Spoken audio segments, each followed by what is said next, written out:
Good evening, everyone. The time is 7:35. I'd like to bring this meeting to order. Vice President Ferguson, could you do the invocation, please? Good evening, everyone. Father God, we just give you the glory and the honor, and we give you the praise. We thank you for your faithfulness, and we thank you for your mercies. We thank you, Lord, for just keeping us another day. And we ask for you to be in the midst of us tonight. We ask that your peace reigns. We ask, Father God, that you give us wisdom and guidance in the decisions that we make. Father, I ask that you will bless everyone in attendance and all the city citizens and those who are affiliated with us. In Jesus' name I pray. Amen. Amen. Madam Clerk, could you do the roll call, please? Good evening. Councilwoman Fareed. Councilwoman Fareed. Here. Okay. Feedback. Okay. Councilwoman Guillaume. Here. Councilman Hairston.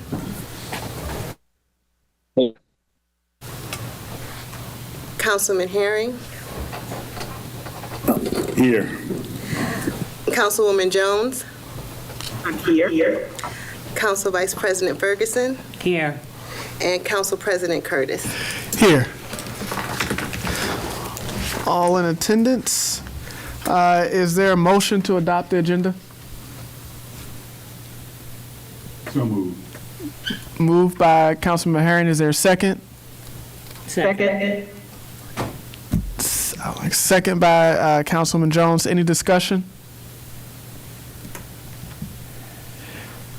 Only one is that ordinance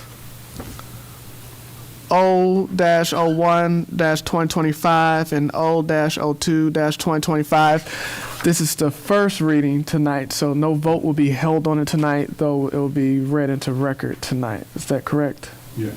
All right. Any opposition to adopting the agenda? Hearing none, by unanimous consent, the addenda is hereby adopted. First on the agenda are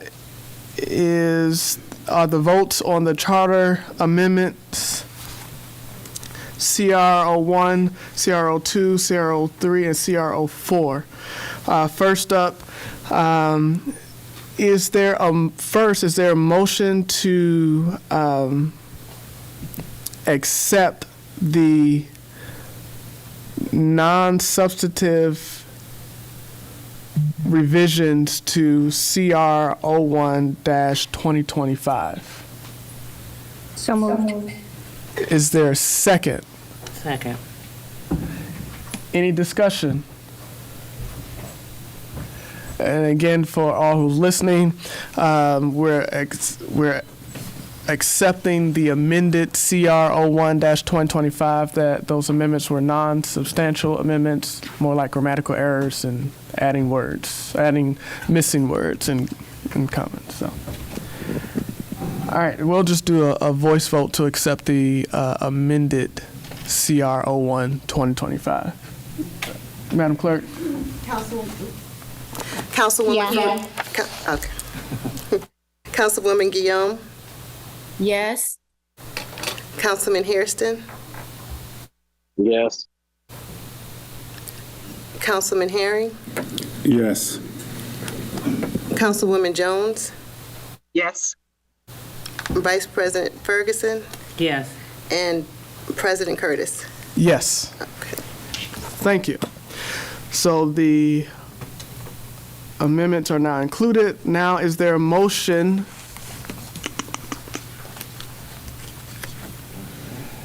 to adopt Charter Amendment CR 01-2025? Amendment resolution.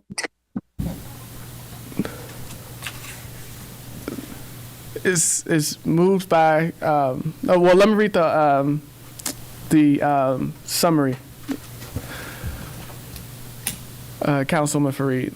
CR 01-2025, a charter amendment resolution of the City Council of Glenarden, Maryland, amending the charter of the City of Glenarden to provide for the more efficient operation of city government by establishing, commencing with the May 2025 city election, a 7-member council elected at large, from which the members shall select a mayor, and delineating the mayor, council, treasurer, and city manager duties and responsibilities with this change by amending Article 3, Organization of the Council, Article 4, the mayor, and Article 5, the city manager, Article 6, Section 603, Code of Ethics, Article 8, Finance, Article 9, Personnel, Article 11, City Property, Article 12, General Provisions,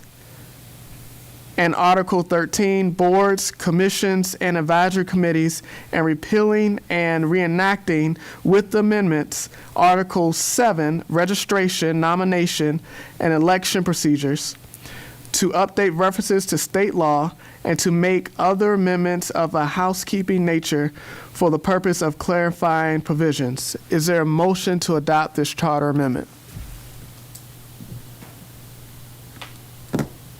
So moved. Second.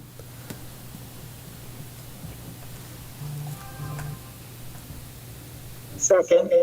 Second by any discussion?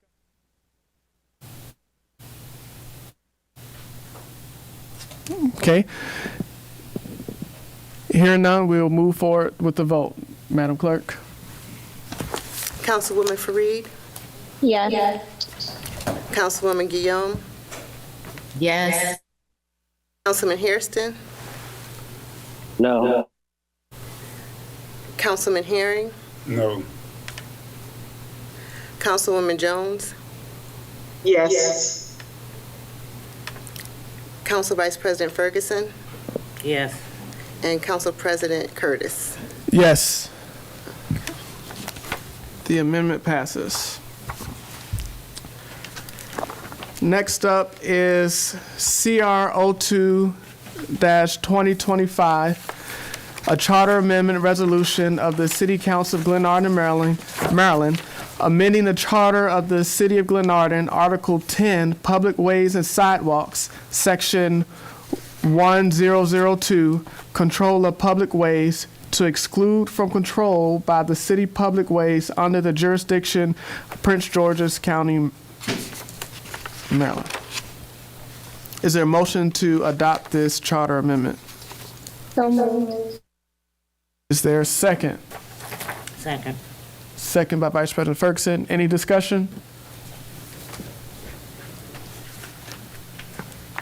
Hearing none, we'll go to a voice vote. Madam Clerk? Councilwoman Fareed, Yes. Councilwoman Guillaume, Yes. Councilman Hairston, Yes. Councilman Herring, Yeah. Councilwoman Jones, Yes. Council Vice President Ferguson, Yes. and Council President Curtis. Yes. The charter amendment passes. CR 02 passes.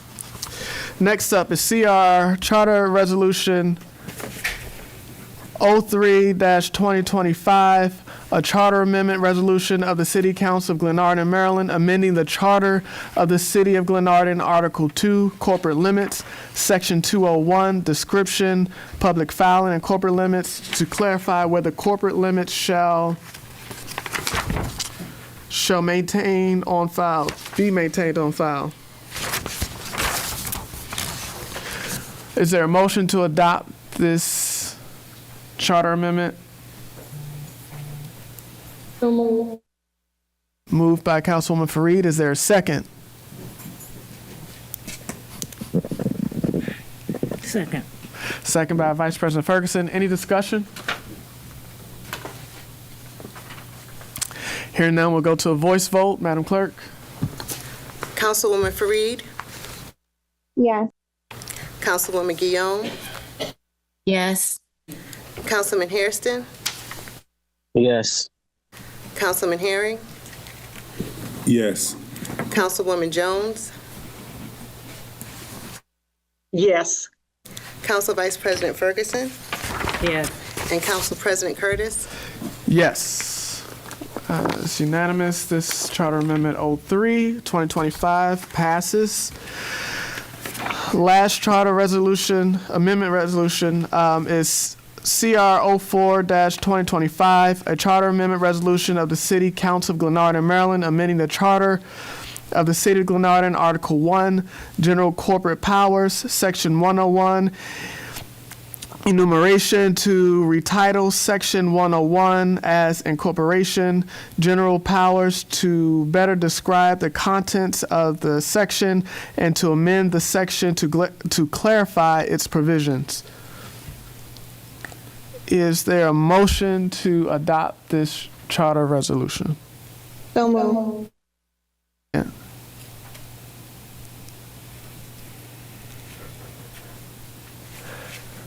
I will second it. Any discussion? Here now, we'll go to a voice vote. Councilwoman Fareed, Yes. Councilwoman Guillaume, Yes. Councilman Hairston, Yes. Councilwoman Jones, Yes. Council Vice President Ferguson, Yes. and Council President Curtis. Yes. It's unanimous. This charter amendment passes. Okay. Now we'll move on to ordinances and resolutions.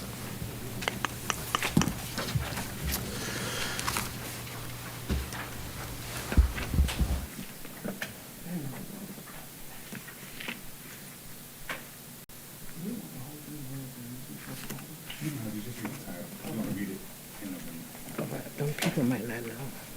Okay. All right.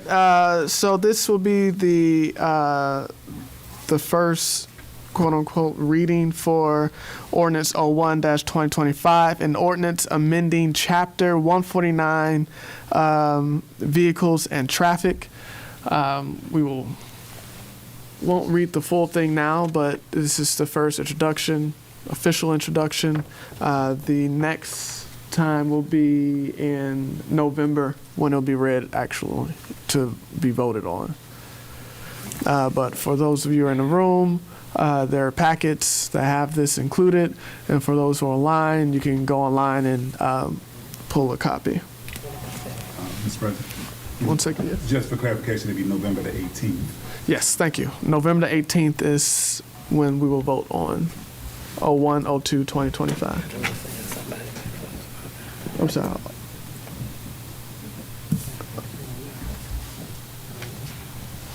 I'm a little confused. Point of order, Council President. Councilwoman Jones? Yes. On these two ordinances that are coming up on November 18th, has legal sufficiency been done on them yet? Councilman Harry? It's gone to the attorney. One of them has already went through legal sufficiency the first time. The second one is, both of them went back to them again, but one of them has already had legal sufficiency. The other one is with the attorney right now. Correct? Yes. Yes. Which one's with the attorney? 0101 and 0102 is both of them with the attorney. Okay. The first one, 0101, has went to the attorney previously. Or is that 03? I'm sorry. It's an 02. No. 003 has gone to the attorney previously. But I sent it back to... Oh, I'm sorry, Councilman Hearing. I'm sorry, Council President. I have one other question. Well, one second, there was a point of order, so I have to acknowledge that first. So, Councilwoman Guillaume, what was the point of order? Yes, so two things. There's an echo coming on online, but I wanted to say that the documents that I have, it says ordinance 02 and 03. Do you guys have 01 and 02? It's 02 and 03. It's 02 and 03. Yes, okay. So just in case, since this is being recorded, can we just have you just say that this is going to be the first reading for 02, blah, blah, blah, so we could just make sure that every citizen knows not to look for 01. So the first reading is 0 12-02-2025, an ordinance amending Chapter 149 Vehicles and Traffic. If you look on the, Yes, so it's 02, but when you said the first reading, you had said 01. So I wanted to just make sure that we knew that it was 02. Everybody knew it was 02. so I apologize for people who are actually reading the agenda. On the agenda, it says 01, but it's going to be a correction. It's 02 and 03. Thank you, Council President. Thank you. So 02 and 03 is with the attorney, correct, Councilman? Yes. Okay. All right. I'm sorry. And now back to you, Councilwoman Jones. Is there an expectation as to when we'll receive the response from the attorney? Y'all have access to the attorney. I don't. He don't respond to me, so I don't know when he's gonna get back to it. Maybe you can reach out to him, Mr. President. Okay. Because he don't respond. I ask him. So I'm not special as a council member.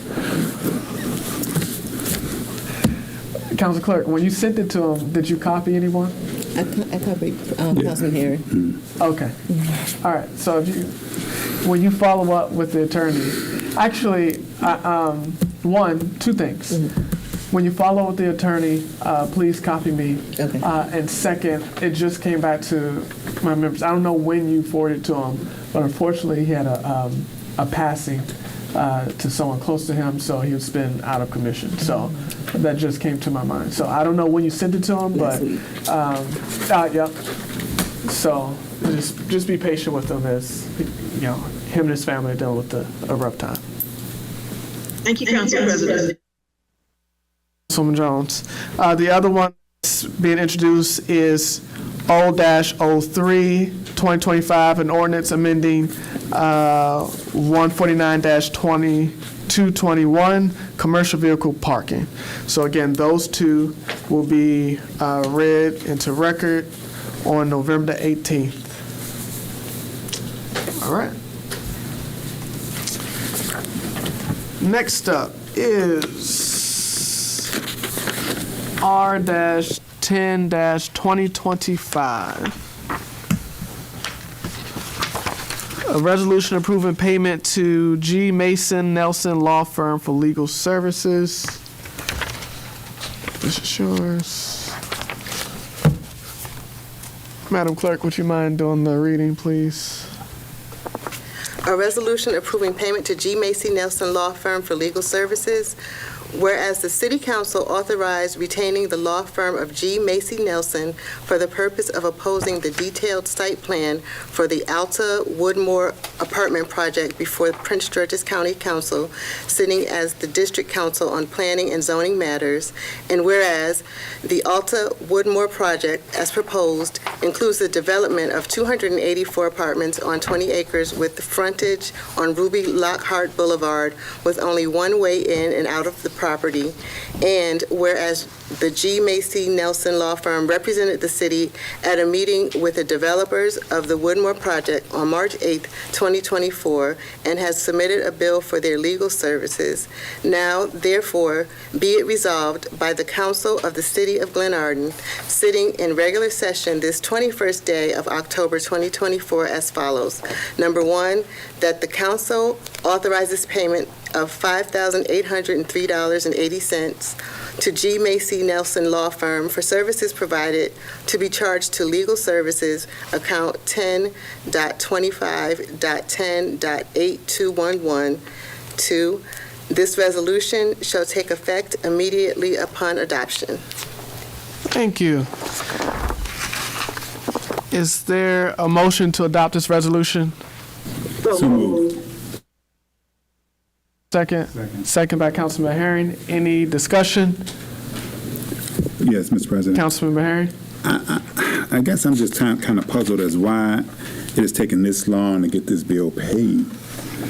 I mean, we're now in October, and he submitted this in June. And I mean, if we want to stay in good standing with somebody, we got to do better than this. If he submitted his invoice and somebody, I mean, the ball dropped somewhere. I'm not understanding how it dropped, but yeah, we really got to do better than this. I don't think it's fair. He did an excellent job with working with us, and next time I'd ask for a nice contingency first if I was him. But that's my feelings on that. Okay. Thank you. Any other discussion? Council President, Jones? what happened with this is he sent in a bill for the entire amount, and we only we paid the first half of the bill, which was that amount was paid, and then he sent in he did this meeting after he did the initial.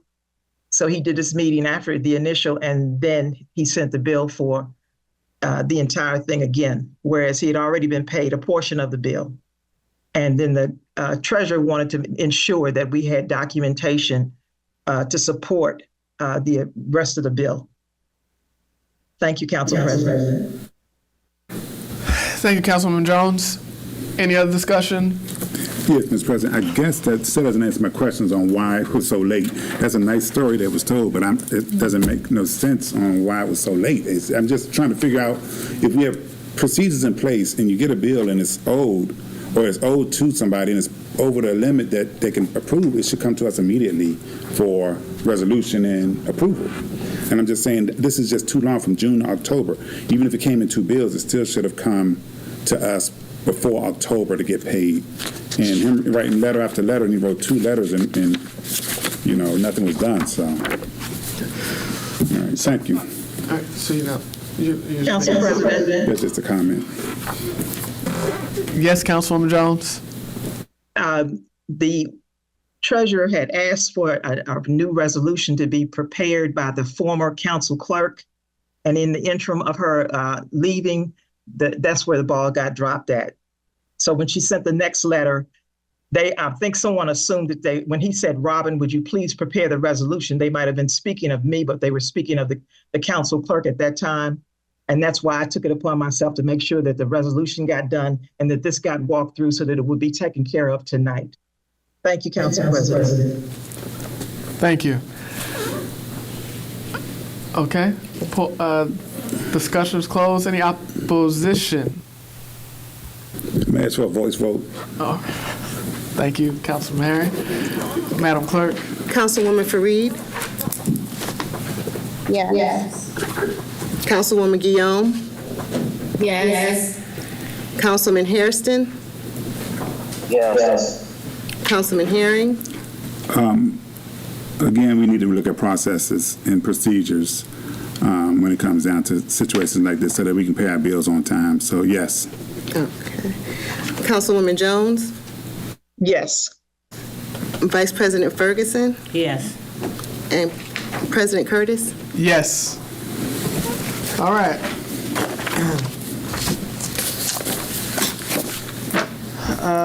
Point of order, Mr. President. How soon will his check be cut and when will he get it? Mr. Stewart? Given that it's passed tonight, it will be released by this weekend. All right, thank you. I'm sorry, Council President. I couldn't hear that.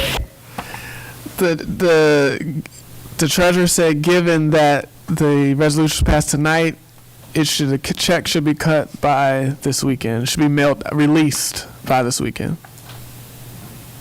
Okay? Thank you, Council President. Everyone good with this? All right.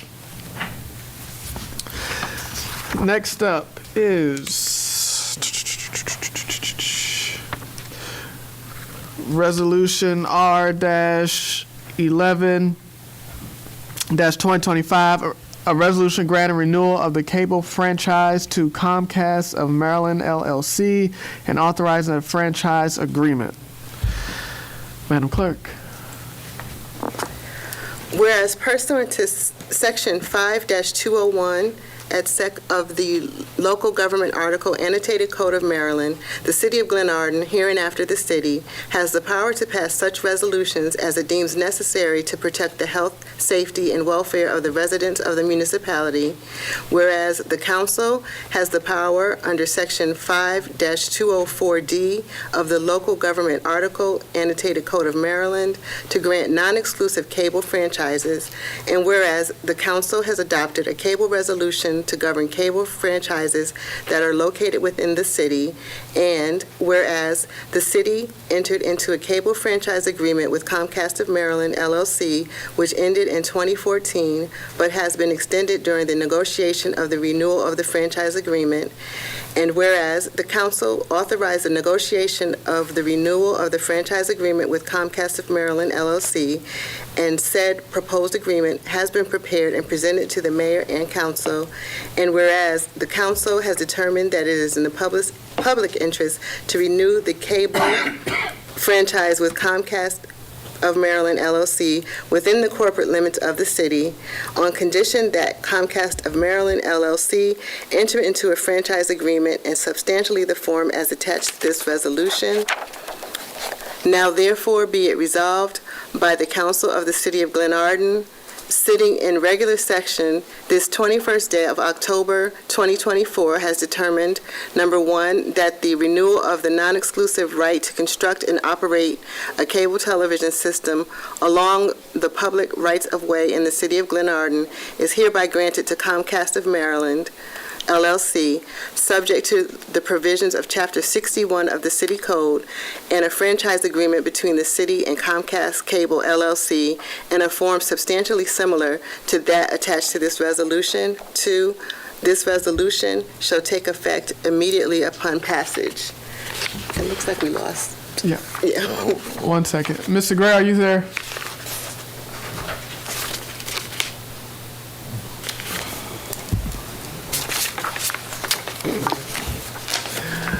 For everyone who's in the room, to give me 1 second. Looks like we lost people online.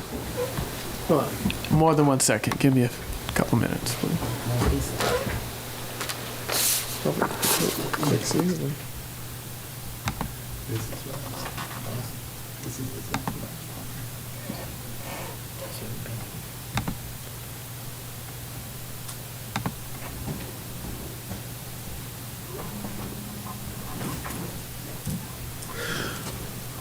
Okay. All right. So I am going to put this meeting in recess until we can get the people back online. I have to go upstairs to see if Mr. Gray is working on bringing that back. Hopefully it should be fixed soon. So until then, we are in recess. It was at 8:06? 8:03, we're in recess.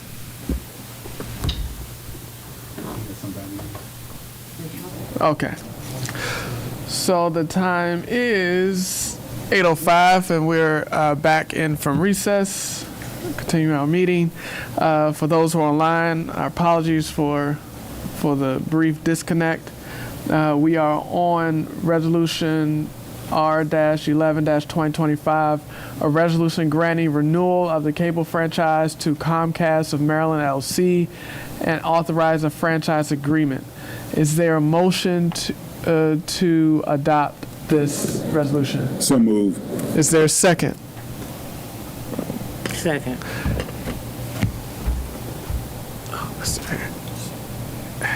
Any discussion?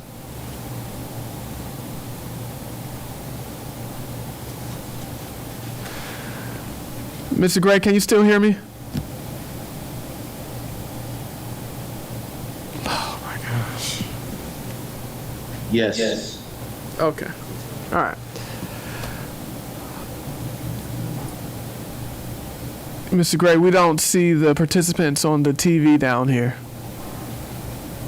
I'm getting there. All right, thank you. All right. Is there any discussion? Any opposition? Hearing none, by unanimous consent, R-11-2025 is adopted. Next is R-12-2025, a resolution accepting Korenic Construction to build elevator. Madam Clerk. Whereas the City of Glenarden wants to ensure that all citizens have the ability to participate in their government, and whereas an important component to participating in their government is being able to access their elected officials, appointed department heads, and other employees, and whereas all citizens cannot utilize the stairs to gain access to their government, and whereas the City of Glenarden's municipal building does not have an elevator, and whereas the elevator project has been in progress for over 10 years. Now, therefore, be it resolved by the City Council of Glenarden, Maryland, sitting in regular session this 21st day of October 2024 as follows. 1, a contract will be requested from Corinne Construction for construction of the elevator. 2, funding for the project is as follows. A, $650,000 capital projects. B, $346,645 unallocated ARPA funds. The resolution shall take effect immediately upon passage by the City Council. Thank you, Madam Clerk. Is there a motion to bring this to the floor for a vote? So move. Is there a second? Second. Second by Vice President Ferguson. Any discussion? Yes, Mr. President. Councilman Harry? I know at the work session I asked if Coronet Construction has any government bids. Did we ever look into that to see if they are a government contractor that we could piggyback on? Mr. Simpson? Good evening. I still have not gotten that information. Okay. We are still looking. It doesn't appear as of now. Okay. So I want to modify this resolution a little bit. And I want item number 1 to read, an RFP will be requested for construction of the elevator. And because I don't know, I can't ask, we can't accept this if it doesn't go through the proper process. So I don't want to hold it up. So I want to get an RFP done as soon as possible for construction of that and see who we get in. If we can confirm Korenic as a possible builder, we can move forward. But until then, we can't ask to accept a contract from them if we don't know and they didn't go through the process. And what was the wording again? Number 1, an RFP will be requested for construction of the elevator. And then 2 can stay the same. And the title can change, a resolution requiring an RFP for construction of the elevator. Okay. Any other discussion? If it's okay with Councilman Herring and the other co-sponsors, I'd like to know if I could co-sponsor this as well, but if not, that's fine. That's fine. That's fine with me. Okay. Any other discussion? Any opposition to adopting this amended resolution? I'd like to ask for a voice vote. All right. Madam Clerk? Councilwoman Fareed?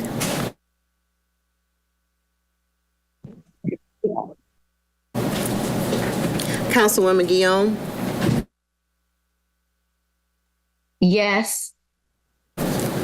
Councilman Hairston? Yes. Councilman Herring? Yes. Councilwoman Jones? Yes. Vice President Ferguson? Yes, with the changes. Okay, and President Curtis? Yes. Thank you. This amended resolution is adopted. Next is R-13-2025, a resolution authorizing the upgrade of the Abila MIP accounting system to MIP Cloud. Madam Clerk. Okay. Whereas the City of Glenarden, Maryland maintains a Treasury Department for the tracking, recording, and reporting of its financial transactions, and whereas the City Code, Section 802C, asks the Treasurer to maintain a general accounting system for the city in such form as the council may approve, not contrary to state law, and whereas following from City Resolution R-7-04, resolve the use of an installation of MIP accounting software, and now the upgrade of the said system to MIP Cloud to bring the city up to date with current usage of online accounting systems.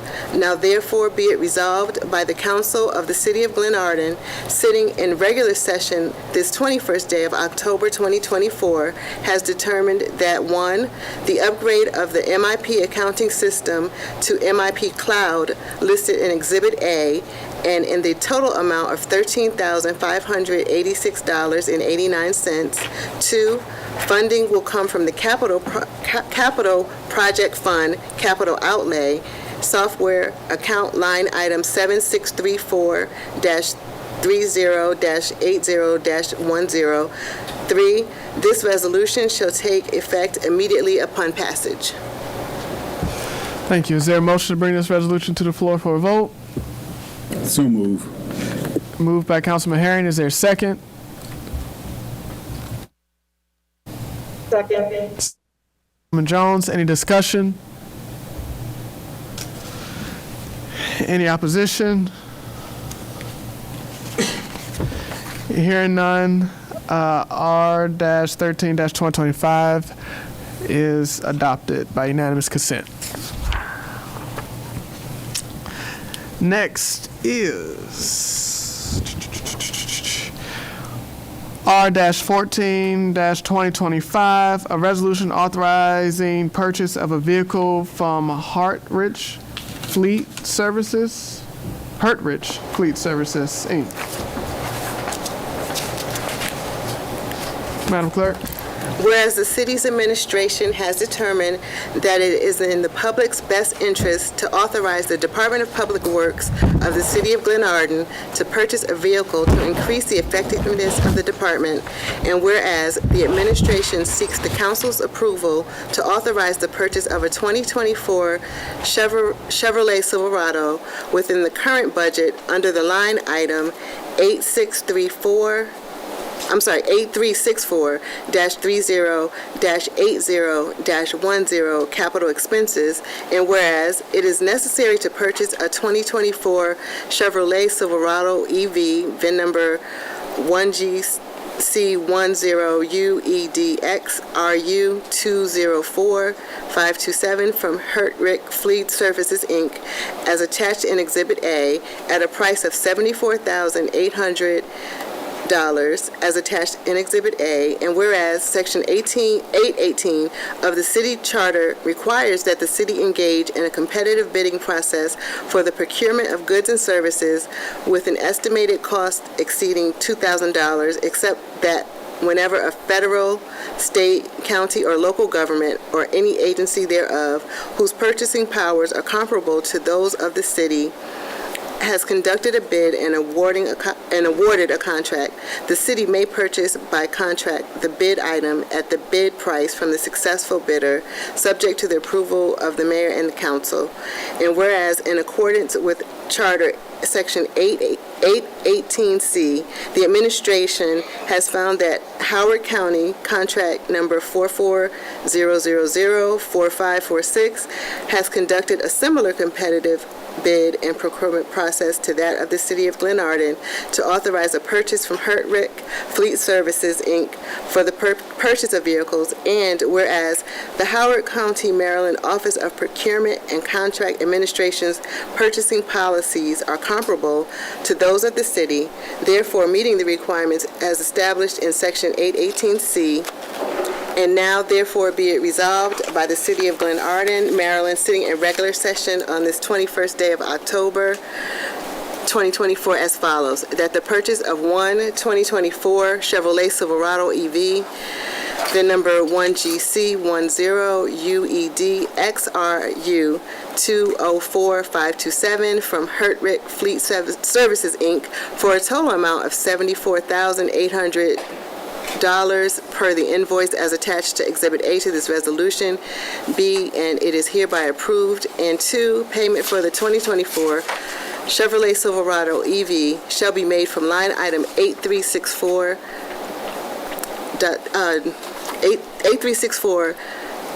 308010 capital expenses within the fiscal budget. And 3, this resolution shall take effect immediately upon passage. Thank you. Is there a motion to bring this to the floor for a vote?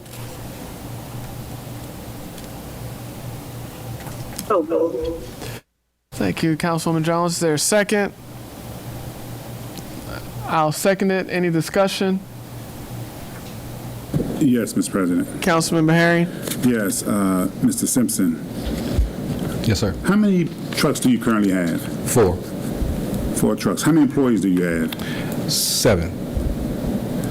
And of those 7, how many drive? All but 1. So 6. Yes. And So you're trying to give everybody a truck? Is that what you're trying to do? no, sir.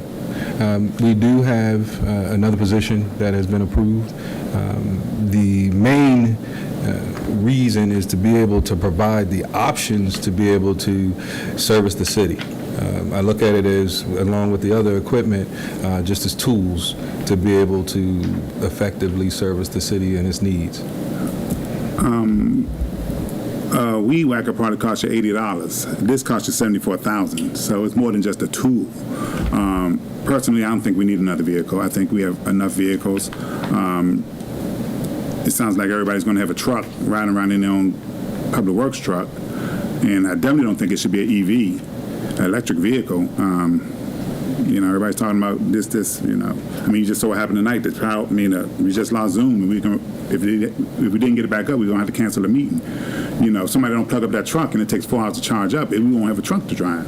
I just think that we need to, and also we need to look at the fact that we've been spending a lot of money, and we really need to slow down, stop, and see where our budget is actually going to fall for the end of this fiscal year. We don't know what's going to happen. We don't know. Again, like I said, I've been in here for a number of years, and I've seen where the housing market has crashed, where we ended up surviving only because we were frugal and we were spendthrifty when it came down to purchases. I don't think this is something that we actually need. Thank you. Thank you. I have another question. So we have 4 trucks. Don't we have an additional truck for snow plowing as well? No, we have the F-550, we have the 350, and 2 250s. The F-550 is the dump truck. Right now, we're using it more on a day-to-day basis, just for normal trash pickup and some of the servicing around the cities. I'd like to be able to have 4 of the smaller trucks and to also assist Go Room with some of the moving back and forth from the community center. Okay. All right. Can I follow up on that Yes, sir. statement? So we're going to pay $74,000 so we can move tables from the community center to the Go Room and back and forth? I would say that would just be part of it. We're using the trucks now as they're available when we don't have the public works actually utilizing it. So we plan it out and schedule it accordingly. But no, not just dedicated to move tables. No, sir. Okay, I'm going to tell you honestly, with me, we've done paid $137,000 for a bus that I have not seen utilized or moved yet, except on Glenarden Day. So we're never going to spend $74,000 on a pickup truck, which I honestly, again, I don't think we need it. I don't think the city is big enough where you need 4 trucks tooling around the community, and everybody having their own vehicle. So that's me. Thank you. All right. Thank you. Is there any other discussion? I will go to a vote. Councilwoman Guillaume? Yes, just to be clear, I wanted to just ask this question to Mr. Simpson. Are we responding to a want or responding to a need? Like, is Public Works saying that they need an additional vehicle, or are they saying they want an additional vehicle? I would say it definitely is a need. However, we can suffice if the vote is otherwise. I think in building the Public Works Department and growing it to be able to service its overall needs, this will help us to become more efficient, I should say, and also just to be able to provide for trash pickup, a host of different things with the ability. It's not a desire to have everyone to have its own truck, not at all. Thank you. Thank you so much, Mr. Simpson. Council President, Jones? I want my colleagues and the citizens to look at it from another perspective. The gentlemen that we have working in Public Works are doing physical labor. Anything that they need to assist them in doing this physical work, I think should be accessible in the city. Thank you. Thank you, Councilwoman Jones. Is there any other discussion? All right, we'll go to a voice vote. Madam Clerk? Councilwoman Fareed? Yes. Councilwoman Guillaume? Yes. Councilman Hairston? Abstain. Councilman Herring? No. Councilwoman Jones? Yes. Vice President Ferguson? No.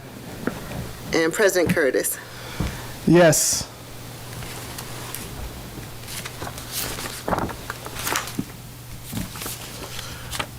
All right, this one passes. Next up is R-15-2025, a resolution authorizing the purchase of an extreme vac by ODB leaf vacuum. Madam Clerk? Okay. Whereas the city's administration has determined that it is in the public's best interest to authorize the Department of Public Works of the City of Glenarden to purchase an extreme vac leaf vacuum by ODB to increase the effectiveness of the department, and whereas the administration seeks the council's approval to authorize the purchase of the leaf vacuum within the current budget under line item 8371 308010 capital expense, and whereas it is necessary to purchase one extreme vac by ODB model number XV8031 from Maryland Industrial Truck, MIT, as attached in Exhibit A at a price of $88,047.14 as attached in Exhibit A, and whereas Section 818 of the City Charter requires that the city engage in a competitive bidding process for the procurement of goods and services with an estimated cost exceeding $2,000,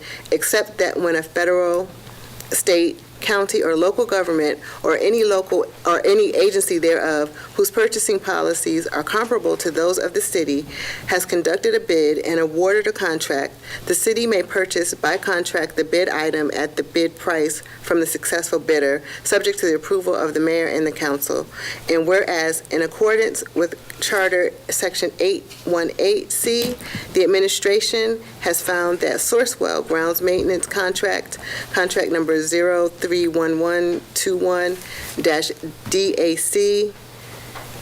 PGNB CG70 has conducted a similar competitive bid and procurement process to that of the City of Glenarden to authorize a purchase from Maryland Industrial Truck, MIT, an extreme vac by ODB leaf vacuum, whereas the Sourcewell's purchasing policies are comparable to those of the city, therefore meeting the requirements established in Section 818C. And now, therefore, be it resolved by the City Council of Glenarden, Maryland, sitting in regular session this 21st day of October 2024 as follows. Number one, that the purchase of one extreme vac by ODB from MIT for a total amount of $88,047.14 per the invoice as attached as Exhibit A to this resolution be, and it is hereby approved, and two, payment for the extreme vac by ODB shall be made from line item 8371-308010 capital expense within the fiscal budget, and three, this resolution shall take effect immediately upon passage. All right. Is there a motion to adopt R-15-2025?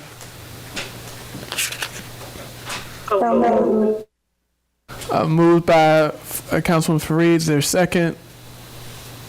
Councilwoman Jones. Any discussion? Councilman Bahari. Yes. So, okay, clear it up for me again. We're going to spend $88,000 on a leaf machine that we're going to use 3 months out of the year to pick up leaves in really 2 parts of the city. I don't care what any other council member says. I know for a fact the biggest place that we have to pick up leaves will be MLK Park and now 7th Street Park. And previously you say y'all will vacuum them up and y'all will rake them up and then mulch them up. Is that what y'all used to do? That's what we're currently, yes, that's what we've done the last 2 years that I've been here. Okay, and so you're going to rake them up now and vacuum them up? No, sir. The plan is to blow them in a central area as we pull the leaf vacuum through, as is done in the previous municipality where I worked, and then we suck up those vacuums. They get mulched inside of that particular machine, and then they get delivered to the compost PG County facility off of 301. So you're still doing, so you're still going to, whether you rake it or blow, it's still raking it. I mean, well, you can call it what you want to call it. Yes. So basically you're going to blow them in the pile. So right now you blow them in the pile and then you run them over with the lawnmower. Yes, sir. We blow them out. Those. So now you're going to blow them in the pile and suck them up in the leaf vac, take them to the landfill where we have to pay to dump, don't we? Yes, they do get dropped there. Now we just mulch them up and leave them there so they can go ahead and deteriorate and go back into the soil and be nourishment for the trees and the grass that's out there. So what's the logic for getting this? I mean, doesn't the machines you have, the lawnmowers you have now have the attachments that you can actually put on the back of those things that can pull up leaves? Leaves? No, not to my knowledge. Right now, the zero turns are set up just primarily for cutting, and they do provide extra wear and tear on those vacuums. We do quite a bit of cutting during the the spring through summer months. Our hope or my intention is to be able to provide this particular service just throughout the city to be able to even get more of the leaves in a more efficient manner to be able to clear the streets. Okay. You said that last time about clearing the streets. I don't see it. I don't see the leaves in the streets. I see the leaves blown in the streets. They blow in the streets, and by the time I get around to them, they're gone. They're either in the sewer or somebody's already gotten them up. So I've never seen in my years on this council see public works rake up anything in the streets when it comes to leaves. Most citizens rake up their own leaves, and so I'm still not understanding the need for this. It sounds like it's a wish list item that we really don't need. Again, 3 months out of the year, $88,000. I can do a whole lot with that. When it comes down to the citizens and providing services. Again, I mean, I'm not seeing where we can utilize this $88,000 piece of equipment. And like I said, again, if you're blowing them into a pile now and mulching them, I don't see what the need is for it, especially when you're only going to use it 3 months out of the year, when the leaves fall, October through December, probably. And that's it. How are we mulching them? They blow them in a pile and they run over them with the lawnmower. Yeah, we blow them in piles at different vacant lot areas. So Ward 2 is the predominantly big area where we have tremendous amount of leave. Johnson, I should say Glenarden, all through those streets right behind us, Leslie, they get blown from the curb area, from some of those common areas where we typically would have them there and then mulch them, go through the streets, being able to blow those leaves up, vacuum them up, mulch them, and then drop them off. Okay. Drop them off where at the PG County compost facility. All right. And then the new process will be for you to do? No, that would be the new process. Oh, the current process is that we go throughout the city, blow them down the street, go into a common area, and then we will have a lawnmower come up and mulch them up. Okay. And you leave them there? No, well, we mulch them up and then blow them and spread them throughout. Okay, yeah, okay. So they don't go to the landfill in the method? No, not in the current method. I have a question. Would it be something to blow them all in a pile and call for a service to come pick them up? It would be similar to what we're doing now. I should say similar to what we are attempting to do, to be able to blow them into a pile. We vacuum them up. They get mulched inside of the OBD machine, the vacuum, and then we drop them off. So we'd be paying for a service to do a similar type of thing. Okay. And have we looked into paying for a service? No, sir. I have not looked into paying for a I service. asked just so I can compare costs. No. Okay. Councilman Fareed, did you have a question? I saw your hand and you went down, but if you don't, that's fine. Thank you, Council President. I just wanted to know if this was in the budget that we approved for Public Works.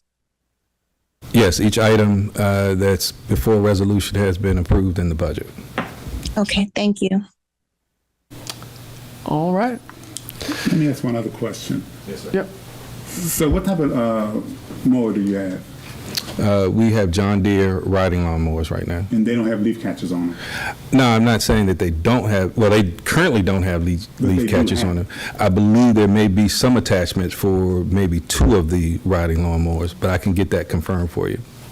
Okay, because I mean, I know my brother has them, and I know he used some, and he had a leaf catcher on his, so, or what they call a leaf catcher or grass catcher on his. So that's why I said when you said they don't have them, I'm like, how can they not? I know they do. Again, and they're not $88,000. So I just think that spending this kind of money for, whether it's in the budget or not, sometimes we got to use some common sense when it comes down to purchasing things.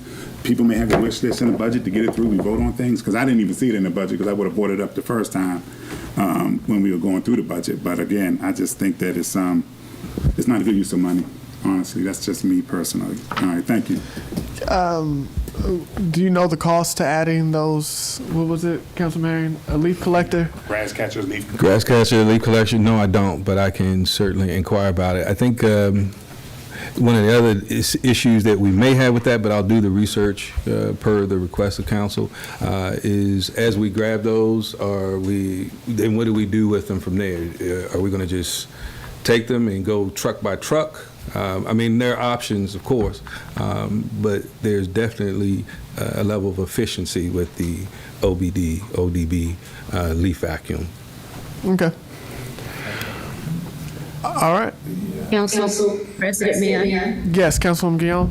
No, I just wanted to, this is more of a point of clarity. So are we, I know the motion hasn't been made yet, or a motion hasn't been made yet, but are we making a motion to table this until Mr. Simpson checks out a vendor, or are we still voting on this? Like, I just want some clarity. We can certainly table it until Mr. Simpson has more information, but a motion has not been made yet. Got it. Thank you. With that, Council President, I said the motion to table it since he need to give us some more information. thank you, Councilman Harrison. I'll second it. Is there any discussion? Any opposition to tabling this until the November 18th meeting? All right, hearing none. R-15-2025 has been tabled to November the 18th. Mr. Gray, could you give me host privileges for the online meeting, please? All right. Next up is R-16-2025, resolution authorizing purchase of a Bobcat skid steer loader. Madam Clerk. Whereas the city's administration has determined that it is in the public's best interest to authorize the Department of Public Works of the City of Glenarden to purchase a Bobcat skid steer loader to increase the effectiveness of the department, and whereas the administration seeks the council's approval to authorize the purchase of the vehicle within the current budget under line item 8360 308010 capital expenses, and whereas it is necessary to purchase a Bobcat skid steer loader model S66T4 from Metro Bobcat Inc. as attached in Exhibit A at a price of $59,335.55 as attached in Exhibit A, and whereas Section 818 of the City Charter requires that the city engage in a competitive bidding process for the procurement of goods and services with an estimated cost exceeding $2,000, except that whenever a federal, state, county, or local government or any agency thereof whose purchasing policies are comparable to those of the city has conducted a bid and awarded a contract, the city may purchase by contract the bid item at the bid price from the successful bidder, subject to the approval of the mayor and council, and whereas in accordance with Charter Section 818C, the administration has found that Sourcewell Grounds Maintenance Contract number 031121-DAC PGNB CG70, has conducted a similar competitive bid and procurement process to that of the City of Glenarden to authorize a purchase from Metro Bobcat Inc., a Bobcat skid steer loader, whereas Sourcewell's purchasing policies are comparable to those of the city, therefore meeting the requirements established in Section 818C, and now therefore be it resolved by the City Council of Glenarden, Maryland, sitting in regular session this 21st day of October 2024 as follows. 1, that the purchase of Bobcat skid steer loader from Metro Bobcat for a total amount of $59,335.55 per the invoice attached as Exhibit A to this resolution be, and it is hereby approved, and and 2, payment for the Bobcat skid steer loader shall be made from line item 8360308010 capital expenses within the fiscal budget. And 3, this resolution shall take effect immediately upon passage.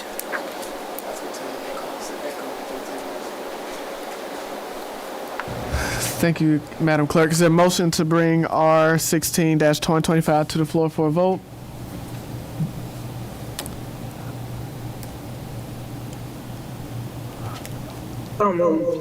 Moved by Councilwoman Jones. Is there a second? I will second. Any discussion? Councilman Herring. Yes. Okay, again, I just want to know, again, this is what, $59,000. What are we going to use this for? Yep. So it had various applications. I can think of one particular right now when we are going to clear MLK site. We could certainly utilize the Bobcat to be able to clear some of the concrete work that I know you and I and some of the other council members have went through. That's just one particular application where we would use the Bobcat, break up that concrete, we'll be able to pick it up, put it in our dump truck, move accordingly. We also can utilize it for some of the heavier, I should say, patchwork for street repairs or potholes. It has applications there. Also with the salt spreaders during the wintertime and some of the other applications, I should say, to be able to move our salt spreaders and install some of those things, some of that heavier equipment, being able to get that up and installed and removed when we're in the spring and not in the winter season. Also, small tree removal. Several different options are available for the Bobcat. The biggest thought there, again, with all of the equipment, is to be able to provide us with the tools and equipment necessary to be able to handle various things in the parks, recreations, the streets, some of the playground equipment. At MLK site, we had a piece of equipment that needed to be removed. It's not under warranty, by the way, the one that we did need to be removed. And we could have removed that opposed to paying for some of the contractors. So I think the applications can vary depending on needs as they arise. Okay, I guess my question again is, with the concrete at MLK, I never discussed y'all moving anything. I thought we were going to have a contractor to do it. I guess, is that why there's no resolution to redo that pad site? Oh, no, sir. I'm just using that as one particular example. Because I know we discussed that along with the sidewalks. But I'm again, I mean, why would we want to have Public Works remove cement or remove concrete, and who's going to replace it? You'd have to get a contractor to replace it. Absolutely. So why don't you have somebody that's going to take it up and replace it? Absolutely. That's what I'm saying. This is another piece of equipment that I think is just not really needed. And you keep us talking about tree removal. At the last meeting, you talked about tree trunks, and I'm just like, who would pull up a tree trunk out of the middle of a park and leave a huge gaping hole that has to be filled in? That'll probably just sink in every time you fill it in until who knows how many times you got to fill it in. When more than likely, when it's easier to just call a tree company to grind down a stump. Again, I'm not seeing many uses for this. Let me see. How many times since you've been here have you rented a Bobcat? We've called contractors. We haven't. And how much? For what? Some of the tree removal, from what I understand, before or right when I came on, I think we were doing some work in the alley. I think it could have been utilized in some of that. I think some of the trees and some of the areas where we need to make some removals, it can be utilized for that. It can definitely be utilized, as I mentioned, for street repair work as well. Again, the thought process behind this wasn't out of a wish list or a toy. Well, I would say definitely a wish to be able to have the equipment necessary to be able to provide for the city as situations arise that will require some of this equipment. So you mentioned street work, and you mentioned that a couple of times. I'm just like, who is qualified to replace blacktop on your staff? And to dig up the street with a backhoe or with a bobcat and replace the blacktop. I wouldn't say necessarily dig up, but there's some minor milling that could be done with the Bobcat, with some of the attachments that are provided for it, to be able to provide a more full or larger patch. Those are just some of the applications for the Bobcat. Okay, I mean, you really just answered my question, because it seemed like it'd be cheaper just to contract out and get it done, and instead of getting another piece of equipment that has to be maintained and cared for and taken care of and stored, and you got to spend $59,000 on it. I don't see the need for it. It seems like it's not going to benefit us as a city. We've had one before, and it was not utilized. So that's my feelings on that. Thank you, Mr. President. Thank you, Councilman Herring. Councilwoman Fareed. Thank you, Council President. Mr. Simpson, what's the anticipated useful life for this piece of equipment? I believe the research I saw was about 10 to 15 plus years with just basic maintenance, and it could last much longer. Thank you. All right. Any other discussion? All right. We'll go for a voice vote. Councilwoman Fareed? Yes. Councilwoman Guillaume? Yes. Councilman Hairston? Abstain. I'm sorry, can you repeat that? Abstain. Councilman Herring? No. Councilwoman Jones? Yes. President Ferguson? Abstain. And President Curtis?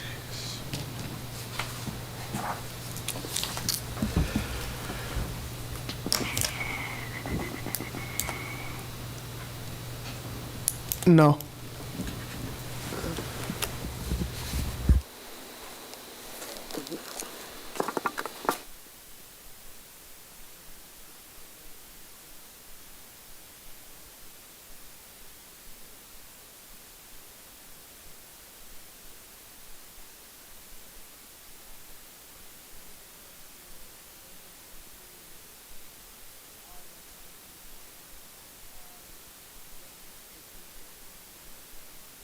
Contract with Good Trash Removal for an additional 1 year.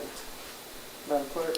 Whereas Resolution R-1-2023 authorized the city to enter into a contract with Good Trash Removal, Inc. for trash removal services for the period September 27, 2024 through September 26, 2025, and whereas the contract authorized an extension of the contract for up to 2 additional one-year terms at the discretion of the city, and whereas Good Trash Removal has provided satisfactory trash removal services, and it is in the interest of the city to extend the contract for an additional one-year period, now therefore be it resolved by the City Council of Glenarden, Maryland, sitting in regular session this 21st day of October 2024 as follows.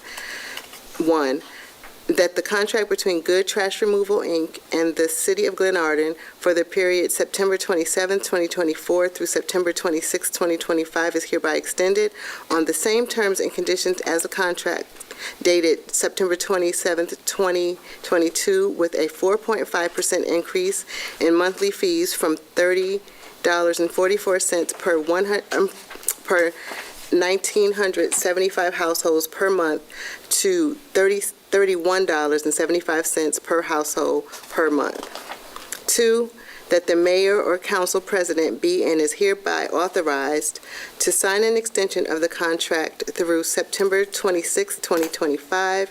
And 3, the resolution shall take effect immediately upon adoption. Is there a motion to adopt this agenda? This resolution? I'm sorry. Thank you. This resolution. Moved by Councilman Herring. Is there a second? I will second it. Any discussion? Yes, Mr. President. Councilman Herring. I just want to, so the original contract was signed in 2023. Is that correct? I think it was. Yes, I think so. I think when we, yeah, I think it expired. So this means the contract that we're under now gives us two one-year extensions, so we got until 2026 Correct. before the last one. So have you moved forward with an RFP, to put out an RFP to just start looking? Because last time we came down to the wire, and it's also expensive. No, but we do have the RFP, and we will make sure it's presented. One other thing too, with this piece of legislation, I see the information, the contract that we signed with GCI, but we had a contract also that we provided to them. That needs to be attached to here. So if y'all can get that attached, it's the one that our attorney wrote up so that we can sign off on. Okay. Yeah. Do we have that? Yes, we do have. Okay. Yeah, so I would like to make sure that's made part of the record and attached to this legislation. I'd like to get that also. That's it, Mr. President. Thank you. Okay. The only other one amendment is that in the title it should be for additional 2 years, because that's what the contract is for. No, it should be for 1 year. For 1 year? We're taking advantage of a 1 year extension, of the 1 year extension. Okay. It's 2 1-year extensions. All right. One other thing, not pertaining to this, but also to the other legislation that we did, I just realized that it had in there the wording that about, in every last one of these resolutions where it says the cost exceeds $2,000, when you're talking about Section 818, that should actually be $6,000. Remember, we authorized them to be able to spend up to $6,000 without council approval. Yep.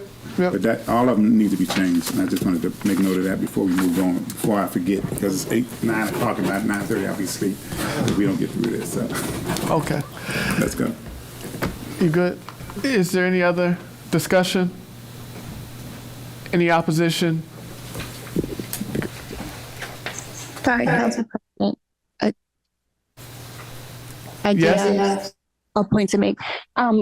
Because we discussed this last year and I didn't see it done, that we were going to look at competitors for prices. Each time we're presented with this, we don't have really a choice but to move forward with this contract because we have no comparison and we're at a place where we wouldn't move forward. We wouldn't have garbage collection, which would not be an ideal situation. So I am going to vote for this because we need that garbage, but I would like for us to make sure that we are looking at other possibilities for a garbage contract. Absolutely. So we can at least ensure that we are getting the best pricing.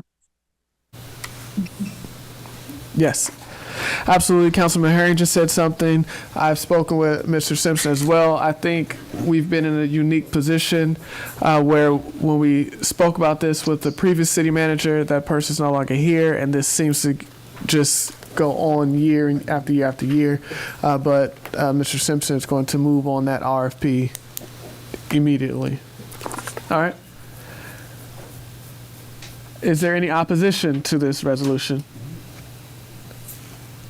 Hearing none by unanimous consent, R 17-2025 is adopted.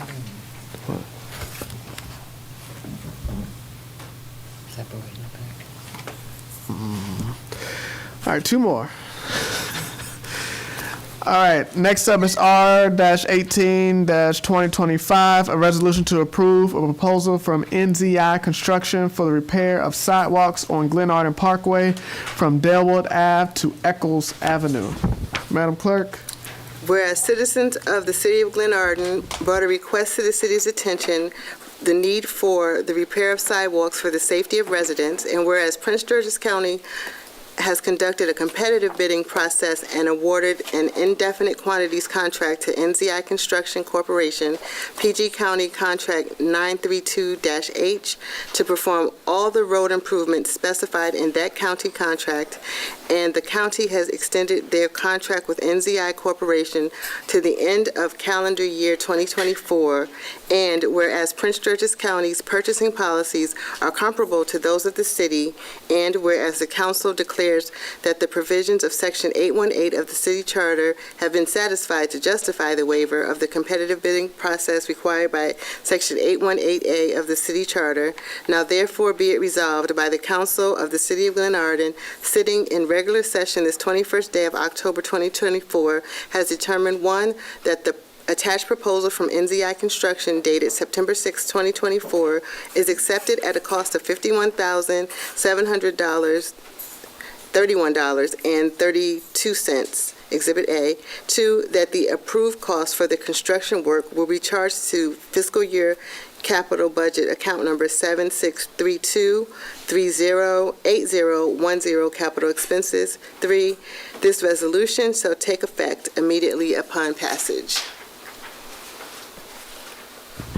Thank you, Madam Clerk. Is there a motion to bring this resolution to the floor for a vote? So moved. Moved by Councilman Herring. Is there a second? I will second. Councilman Hairston, any discussion? Any opposition? Hearing none by unanimous consent, R-18-2025 is adopted.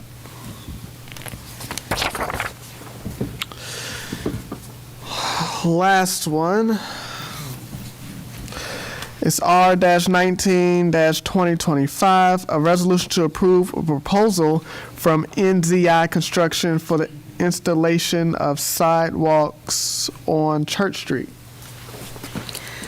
Whereas citizens of the city of Glenarden brought a request to the city's attention, the need for new sidewalks on Church Street for the safety of residents who currently walk in the street or grassy areas, and whereas Prince George's County has conducted a competitive bidding process and awarded an indefinite quantities contract to NZI Construction Corporation, PG County Contract 9320H, to perform all of the road improvements specified in that county contract, and the county has extended their contract with NZI Corporation to the end of the calendar year 2024, and whereas Prince George's County's purchasing policies are comparable to those of the city, and whereas the council declares that the provision of Section 818B of the City Charter has been satisfied so as to justify the waiver of the competitive bidding process required by Section 818A of the City Charter, now therefore be it resolved by the Council of the City of Glenarden, sitting in regular session this 21st day of October 2024, has determined, 1, that the attached proposal from NZI Construction dated September 6, 2024 is accepted at a cost of $78,800.76. 2, that the approved cost for the construction work will be charged to the fiscal year capital budget account number 7632308010. 3, this resolution shall take effect immediately upon passage. Thank you, Madam Clerk. Is there a motion to bring this resolution to the floor for a vote? So moved. Moved by Councilman Herring. Is there a second? Second. Second by Vice President Ferguson. Any discussion? Any opposition? Hearing none, by unanimous consent, R-19-2025 is hereby adopted. Oh. So it looks like we just.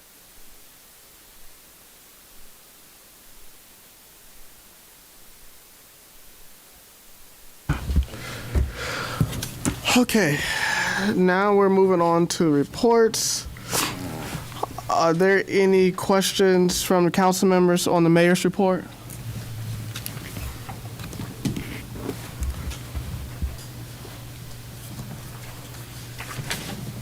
Hearing none, we'll move on to city manager and combined staff reports. Mr. Simpson. Good evening. I'd like to point out some highlights from the city manager's report, just some status updates. The 7th Street Park essentially has been completed. Fencing is being placed around it, just preparing for our grand opening for November 2nd. We already approved the sidewalk resolutions. We're very much looking forward to that. The remaining sidewalk work for Ward 3, now that these 2 resolutions have also passed, will also be conducted at this time. This was a recommendation of the contractor, since we knew that this was coming down the pike, and it made sense to be able to combine all those things while that contractor is actually here. Another update, that GPS devices are still planning to be installed on all city vehicles, definitely by year's end, if not sooner. We are working with PG County, their fleet division, and their division manager to come up with solutions that do not cause any malfunctions for any of our vehicles, and particularly the police vehicles. With that being said, I am open for any questions that you may have. Thank you. Are any questions for Acting City Manager Simpson? Yes, Mr. President. Councilman Herring? Couple of questions. So you say with GPS, so Prince George's County took off all the GPSs off their vehicles? All of the ones that were causing the malfunction. Did they take No, off they did not all take the them. vehicles? Not that one particular device, no, not on all their vehicles, but all the ones that were malfunctioning. Okay, and so we took them off all of our vehicles that were functioning correctly? Yes, sir. Reason being is that I did not want to incur costs if we weren't going to go with that vendor for all of our vehicles at the time, and I still am under the impression that we should have one vendor to be able to handle that. I didn't want to have multiple vendors as well, one separate set for these vehicles as opposed to the police vehicles, and there were costs that were going to be incurred through that particular vendor at the time. But it was budgeted, correct? Yes, sir, it was budgeted. So it really doesn't matter, and I guess it would have gave us, again, some coverage on some, but you already incurred the cost on the bus and Public Works, right? No. You took it off of them too? Yeah, there are no GPS devices. You took the GPS off of all the vehicles? Because, yes, sir, that's what I said in the last No, meeting. you said the police. I said the police and all city vehicles, we are looking at a different vendor because of that particular vendor was not viable for the safety of the police vehicles. No, it wasn't for the safety of some of the police vehicles. Half of the police vehicles, it worked fine on, along with Public Works and the bus. The bus, Public Works, and code vehicles, they did work in the OBD port. So under whose authority did you have to take those off? Because I'm really curious, because I know the resolution I passed 7-0, and I want to know, when did you please give me an email on when this council said take them off. No, I can't say that the council said collectively to take them off. It was determined because of the safety, and I made a call to remove them to find a better vendor that would be able to take care of the entire fleet. So you took it upon yourself to go against the resolution that was passed by this council 7-0. I wouldn't say go against, I would say temporarily remove all of that and find a because better. I'm going to tell you why you're temporarily removing, because again, a conversation would have been had before you took it off for all of them. Again, it shouldn't have come off. They should have stayed on the vehicles that they were on. And when a solution was found for the other vehicles, then you could have either modified and changed them all over to that one, or just had two systems. And if you have two systems, you just have two systems. But again, basically, we budgeted based on, I know I was told that we were going to get low insurance rates. So the insurance rates are not going to go lower now because we took them off. It was definitely shared by Legit that having the telematics on the vehicles can potentially provide an insurance deduction. And so now that we don't have them, and we were told that, were we given a rate based on having those on? No, sir. No rate change was given at the time. No. So again, you said collectively you have not heard from the council. So you've heard from the council individually? No, I'm not. I'm just asking a question because you said you haven't heard from the council collectively on taking them off, and now all of a sudden you're saying you heard not collectively. So if you haven't heard from them collectively, you heard from us individually, or what? I'm just trying to figure out where does it come? Where does it? At what point do you realize as city manager, or you answer to the city council, and for something that major that you're going to do to some equipment that we own and that these citizens own? Do you take it upon yourself to go against the council and not send any type of notification saying that you're taking it off of all the vehicles? I wouldn't say I'd go against the council and just remove the vehicles and to go against the resolution. I made a decision based upon the safety at that time, and that was purely based upon the time that we were reinstalling them on the police vehicles, and the fleet manager for the Lanham location, it still gave all of the same warning signs on 3 or 4, and they made the call to stop then. Then at that time, I don't believe I was city manager, or I think I was acting city manager at that time, that these weren't safe. We needed to go another route. We didn't want to incur the additional costs, and I just made the decision to temporarily suspend that and remove them and come up with a better solution that could meet the needs of that particular resolution. So again, you overstepped your authority as a city manager, because that should have been brought to this council, because the council said they needed to be on there, and you took it upon yourself to take them off. And again, you keep on saying all the vehicles, and it wasn't all the vehicles. There's a certain model of police car that those GPS weren't working on. Other ones were fine. And now you're saying that, you made a unilateral decision, and that kind of bothers me, because again, if you read in the chart, it said the city manager shall answer to the city council, the mayor and the council. And you took it upon yourself to go against a resolution, and you did go against a resolution that the council passed, because again, the council did not say take them off. The council said put them on. And they did not say, at no point did they say take them off. Now, I heard you say about the other cars, fine, the other cars weren't working well, you're going to find a workaround, and that's a discussion that we had. Now just to hear that you took them all off all the vehicles, I have a very big problem with that. I have a very big problem with that. Okay, let me move on to something else, since you're the city manager. You can answer this question. I'm very, very, very, very concerned about gas usage in the city of Glenarden.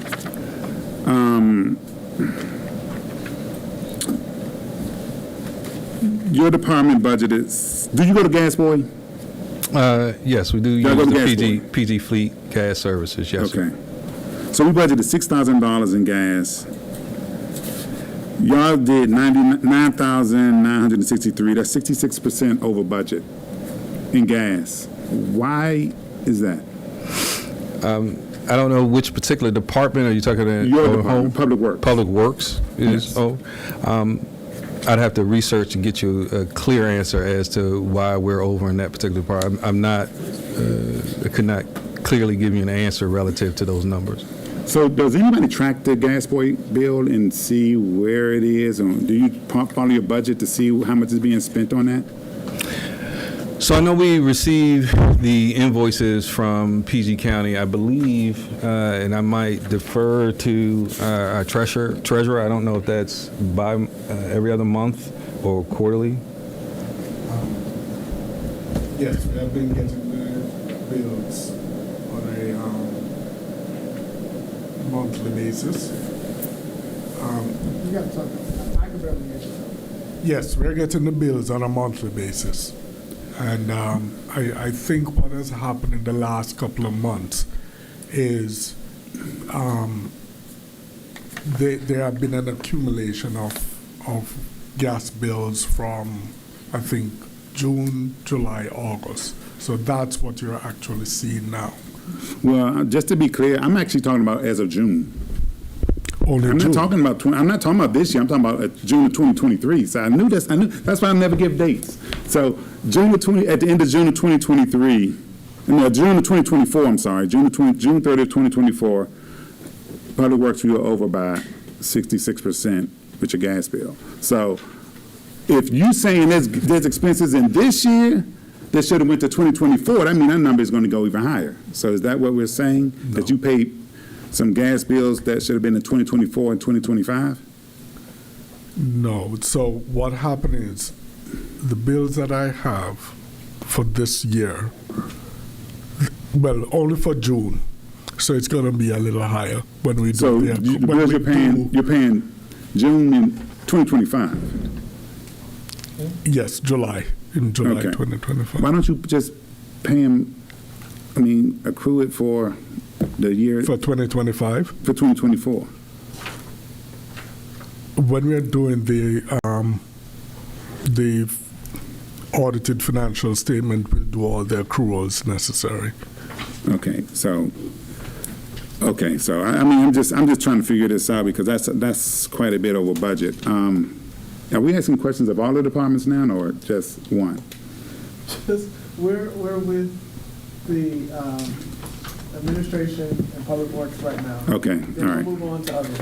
All right, so I guess those are my questions. Like I said, I really am disappointed that, again, that move was made without consent of the council, because council already gave us consent to put them on. They didn't give consent to take them off, and that should have came to this council first. And I'm not sure why you did that, or, what made you feel you had the authority to do that. That's a problem for me, so. All right, I'm done, Mr. President. Thank you. So I will just say that I'm on the opposite side of that. I understand where Councilman Maharan is coming from. I commend you on making a tough decision. In my experience, some decisions make themselves. So in the effort not to put people in danger, then that decision is made already. And so I probably would have made the same decision. I think that the misunderstanding was the communication of all vehicles. So though I know that you said that you took them off the vehicles, I think the misunderstanding is that some members thought that you only took them off the police vehicles, as opposed to all the vehicles. So that was just a misunderstanding. I am in support of having, because it was a unanimous vote, the resolution that Councilman Maharan sponsored to have GPSs on all vehicles. I still support it to this day. However, I only support it in conjunction with the safety of all people. They don't have to be city. They're our staff, but for the safety of our staff, I think that patience and observation of what the county is doing is the wise move. And from my understanding,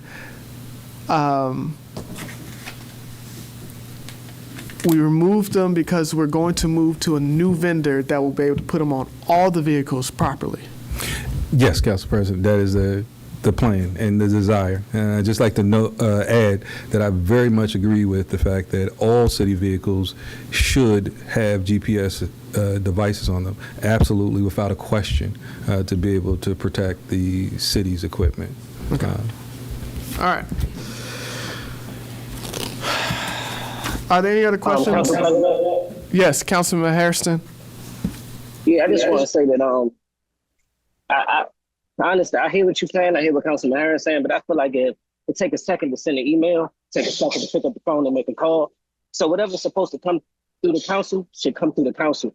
I don't want to move the goalposts on what we should hear about and what we shouldn't hear about, because that's the only like give an uncertain expectation.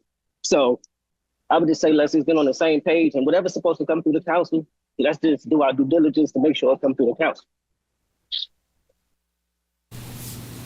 Thank you, Councilman Hairston. Are there any other comments? Hear none, we'll move on to code enforcement. Mr. Green.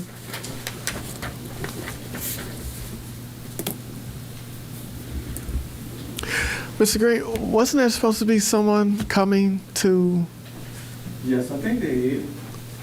Okay, all right. I just want to be sure, and that'll be in the citizens' comments portion. So I just vaguely remember you saying that some people want to come for something. All right. Good afternoon, everyone. Please speak up. Good afternoon, everyone. If there are no questions in regards to my report, I just want to highlight a few items on the report. As we just talked about, there are citizens here that have filed appeals, and they want to have their case heard before the council tonight. So we made them aware that they will have their opportunity to speak. Also, the property that's located on the 8700 block of Glenarden Parkway, I've just been made aware that this property owner has filed another appeal with the appellate court. So we are waiting to have another court date for this particular situation. Which one is that? The 8700 block of Glenarden Parkway, across from the library. Okay. Okay. And finally, code enforcement has filled one of the two vacant positions, and we are actively seeking to fill the other.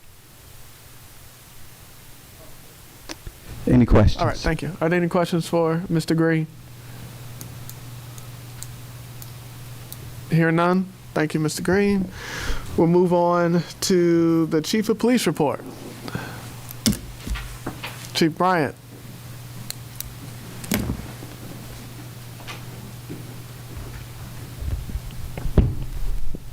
Good evening, everyone. Good evening. In reference to my report, don't have anything significant unless someone have any questions, but let me give you a quick overview real quick of our crime. Year to date, we're down in robberies, down in assaults. We're up by 1 in breaker and entering. Larceny, we're down by 12. Vehicle theft, we're down by 4, and overall, we're down by 19 compared to this time last year. Also,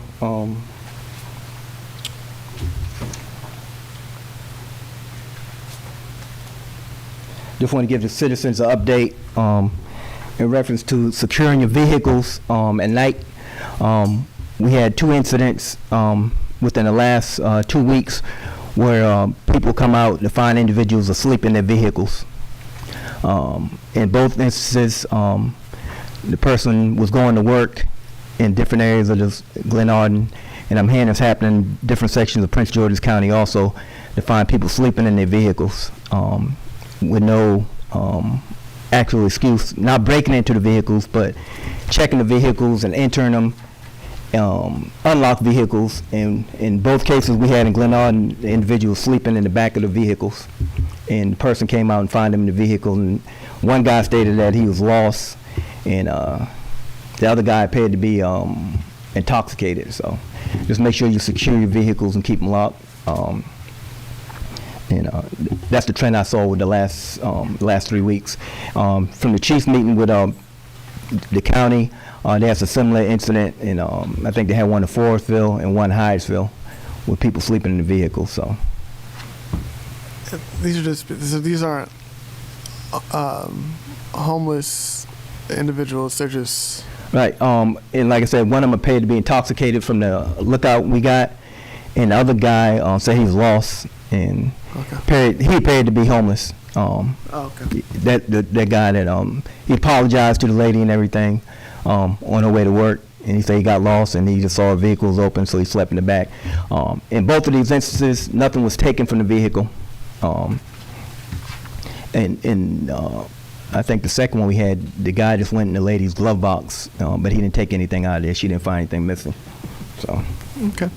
also, this Saturday, we have our trunk or treat from 2 to 5. It'll be back here. We putting information out to the community and stuff, so you can have your kids come out.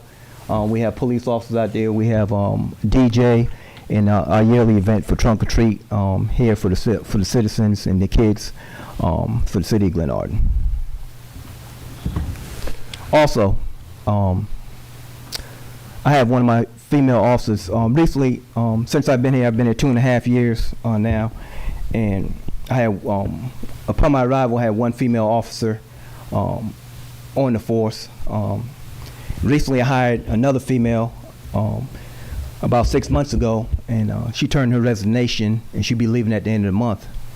So, I bring them in and talk to them, and for debriefings when they leave, they exit, for reasoning why they leave the department. In her case, it was very unusual because she left very early, with 6 months, which prompted her to have to pay back some things. So while talking to her and the other female, they brought a whole different perspective being a female versus a male on the police department. So I have one of my officer that's been here the longest, Officer Jasmine Harris. I want to give her 2 minutes. She want to make a statement. And so here she goes. This is Officer Jasmine Harris. Good evening, City Council of Glenarden, Mayor Cross, President Curtis, all in attendance. I am Officer Harris with the City of Glenarden Police Department. I began my career here in May 2020, officially starting August 8th of 2020. At that time, I was a first-time mother with a 3-month-old daughter. Over the past 3 years, my experiences as both an officer and as a parent have revealed significant shortcomings in the department's policies and facilities that urgently need to be addressed. Today, I'm calling on you to make the necessary overdue changes to create supportive, equitable, and professional work environment for all officers. In February 2022, after celebrating my daughter's first birthday, I found out I was expecting my second child. I continued to perform my duties on the streets until my doctor recommended reassignment due to the nature of my work. By May 2022, I was removed to desk duty, stripped of my policing credentials and service weapon, and had my hours cut in half, effectively slashing my salary. When I asked if there was a way to maintain my 40-hour work schedule, I was given a simple but unacceptable response by HR stating you can either take this or you can resign. This is not just a matter of policy, it's a matter of basic fairness and decency. The lack of a light duty policy for officers who are pregnant or have medical issues is an issue that affects the entire department. It sends a message that officers must choose between their health and their careers, and is deeply demoralizing. Nationally, many departments have recognized this need, implementing light duty policies to allow officers to continue serving the community while accommodating their health needs. This is not an unreasonable request. It is a standard practice in many departments across the country. Glenarden should be no different. My situation became even more challenging when complications forced me into an emergency delivery. Thankfully, Sergeant Shelby, Captain Jackson, and Ms. Jones donated their leave time to support me, but this should have not been necessary. The City of Glenarden must provide paid maternity leave. Currently, only 13% of the U.S. Police Department's officers offer paid family leave, yet many cities are working to address this issue because they recognize the importance of their employees. Glenarden Go ahead. You can finish. Okay, I'm sorry. Glenarden has the opportunity to set a positive example and show that it values its officers and their families. The absence of proper accommodations has had a direct impact on my ability to care for my children. With no designated lactation room, I was forced to cut short the breastfeeding for my children. Under the Fair Labor Standards Act, employees are required to provide reasonable break time and a private non-bathroom space for lactation. Breastfeeding is proven to benefit both the mother and the child, leading to better health outcomes and reducing overall health care costs. By failing to provide these accommodations, Glenarden is not only in violation of federal standards, but is also put a necessary strain on female officers who are trying to balance their responsibilities. Additionally, officers are expected to keep a spare uniform in their cruisers in case of exposure to bodily fluids or adverse conditions during colds. Yet without locker room facilities with showers, changing into a clean uniform is not feasible.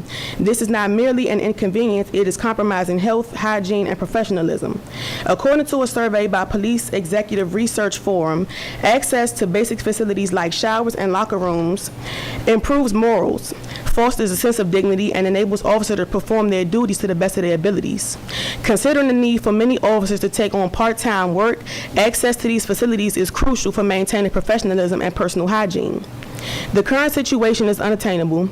It is not enough to say they knew what it was when they accepted the job. Officers like myself accepted this role when the expectation that basic needs would be met and that we would be supported in surveying the community. The answer cannot be to just leave. I am here because I love this community. I am proud of the relationships I have built with residents, and I am committed to being a positive influence in Glenarden. However, commitment from the officers alone is not enough. We need commitment from the City Council to create an environment where we can continue to serve effectively and without unnecessary hardships. Female officers are a vital part of any law enforcement team. Our presence ensures diverse perspectives, promotes trust within the community, and allows us to connect with and serve all members of the public effectively. It is time to address the unique needs of female officers, not as a concession, but as a recognition to our value. Before Officer Logan arrived, I was the only female officer in Glenarden. I noticed a lot of changes, like establishing a light duty policy, providing paid maternity leave, creating a lactation room, and installing locker room facilities with showers. These are not luxuries, these are necessities. In the 3 years I've been here, I have seen more officers leave than I can count. This turnover is not just a statistic, it is a warning sign. According to the Bureau of Justice Statistics, turnover rates in law enforcement have increased by over 18% in the past 5 years, with a significant contributing factor being the lack of supportive workplace policies. If Glenarden is to avoid becoming a revolving door for officers, it must address the root causes of dissatisfaction and implement practical solutions like competitive pay, pay raises, and retirement benefits. Personally, I know of 3 local police departments with starting salaries being $15,000 higher than ours. I respectfully urge the City Council to act now. Implementing these essential changes is not just about compliance, it's about building a professional, stable, and supportive police department that values its officers and the community we serve. It is time to move forward and set new standards for what it means to support law enforcement in Glenarden. I thank you for your time and attention to this matter. Thank you. Well, first, I'm sorry, Officer Harris. Yes, Harris. Yes, President Curtis. I knew it was Harris. It just lost me for a second. It's late, but congratulations on being having your children, being a mother. And I just want to personally say, being a father and having a wife who has been on a job and has had to go through the same thing. I apologize that you had to experience those conditions. I do think that it is a right, not a privilege, to have that as a mother, and I appreciate your perspective of a female officer, and appreciate your dedication to the city, because you're still here. So thank you. I will say that, at least on my part, I've heard you and working to remedy some of those things. I know one huge thing that's in the works right now is the pursuit of us building a police station.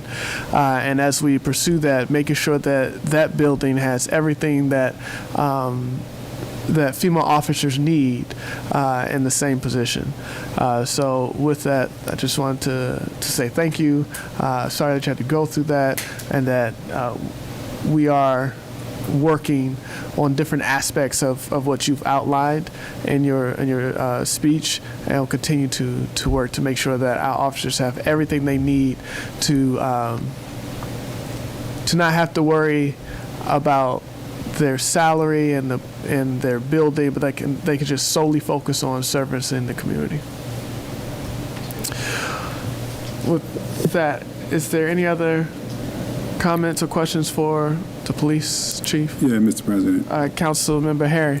And I want to say, while I understand everything that Officer Harris is saying, and I don't want to deny any employee, the benefits of having a good workplace. Again, we are a local government, and it takes a while for us to get anything done here. I mean, it isn't just we can just throw a building up just like that. So I'm telling you right now, it's going to take a couple of years, for us to get a building built. We haven't even gotten a design yet. We haven't gotten an architect on board. I think the city manager just put out an RFQ, right?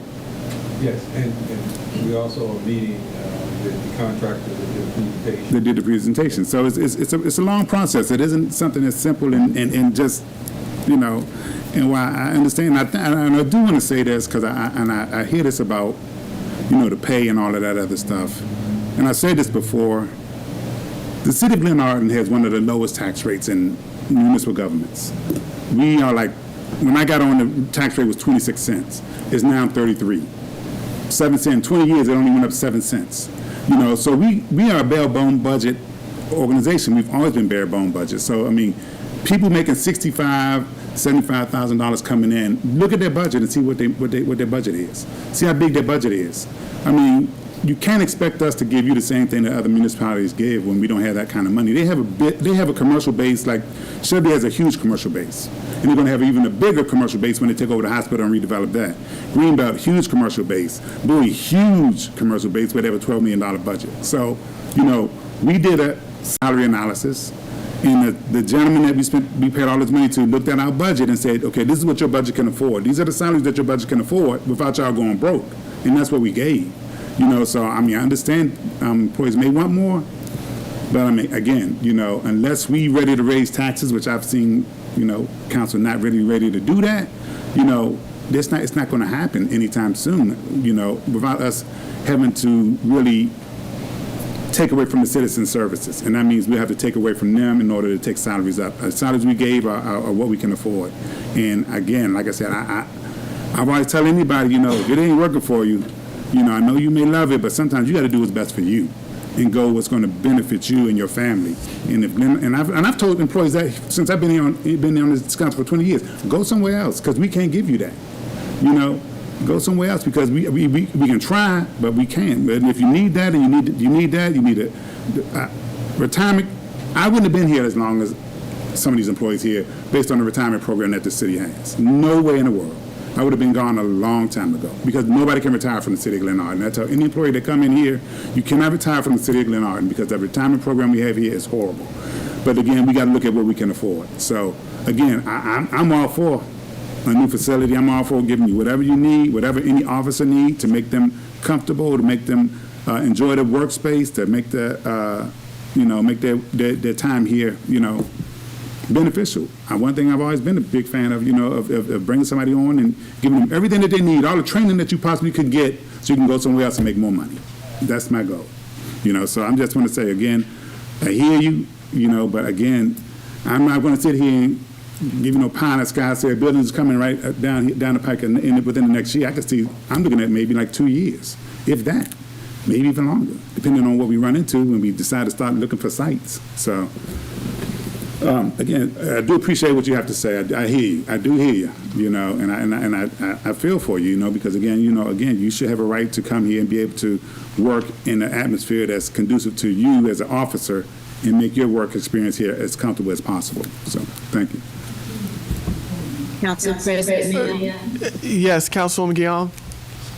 I just wanted to, number one, thank Officer Harris for her transparency and for letting us know what her experience has been, knowing that I agree with my colleagues that while we're working hard for this new police building to come up, we know that it's going to take a long time, and the law is still the law. However, as far as lactation laws are concerned, so I'm wondering if there's an opportunity for HR and city management or whomever to discuss or propose a particular space that can be made available for lactation purposes, at least something along those lines, while we're waiting for the property to be built. That's just something. Again, I'm not expecting an answer today right now, but I'm just putting it out there. Thank you, Councilwoman Guillaume. I agree. There's things that we certainly can do that we could look into, like paid maternity leave. We don't have to wait for a building for paid maternity leave. Looking for a lactate room. Now, I don't know how many rooms we have in this building, but if we could find an extra room, just to make sure that as long as it's up to us, that we could provide what is necessary right now until we transition to where we need to be. And as far as, I'm of the mindset that we need to look at the whole structure of how we do things. Now, I also understand that I'm only one vote and one opinion. So, but yeah. Thank you for your time. Thanks everybody for listening, and thank you for your time.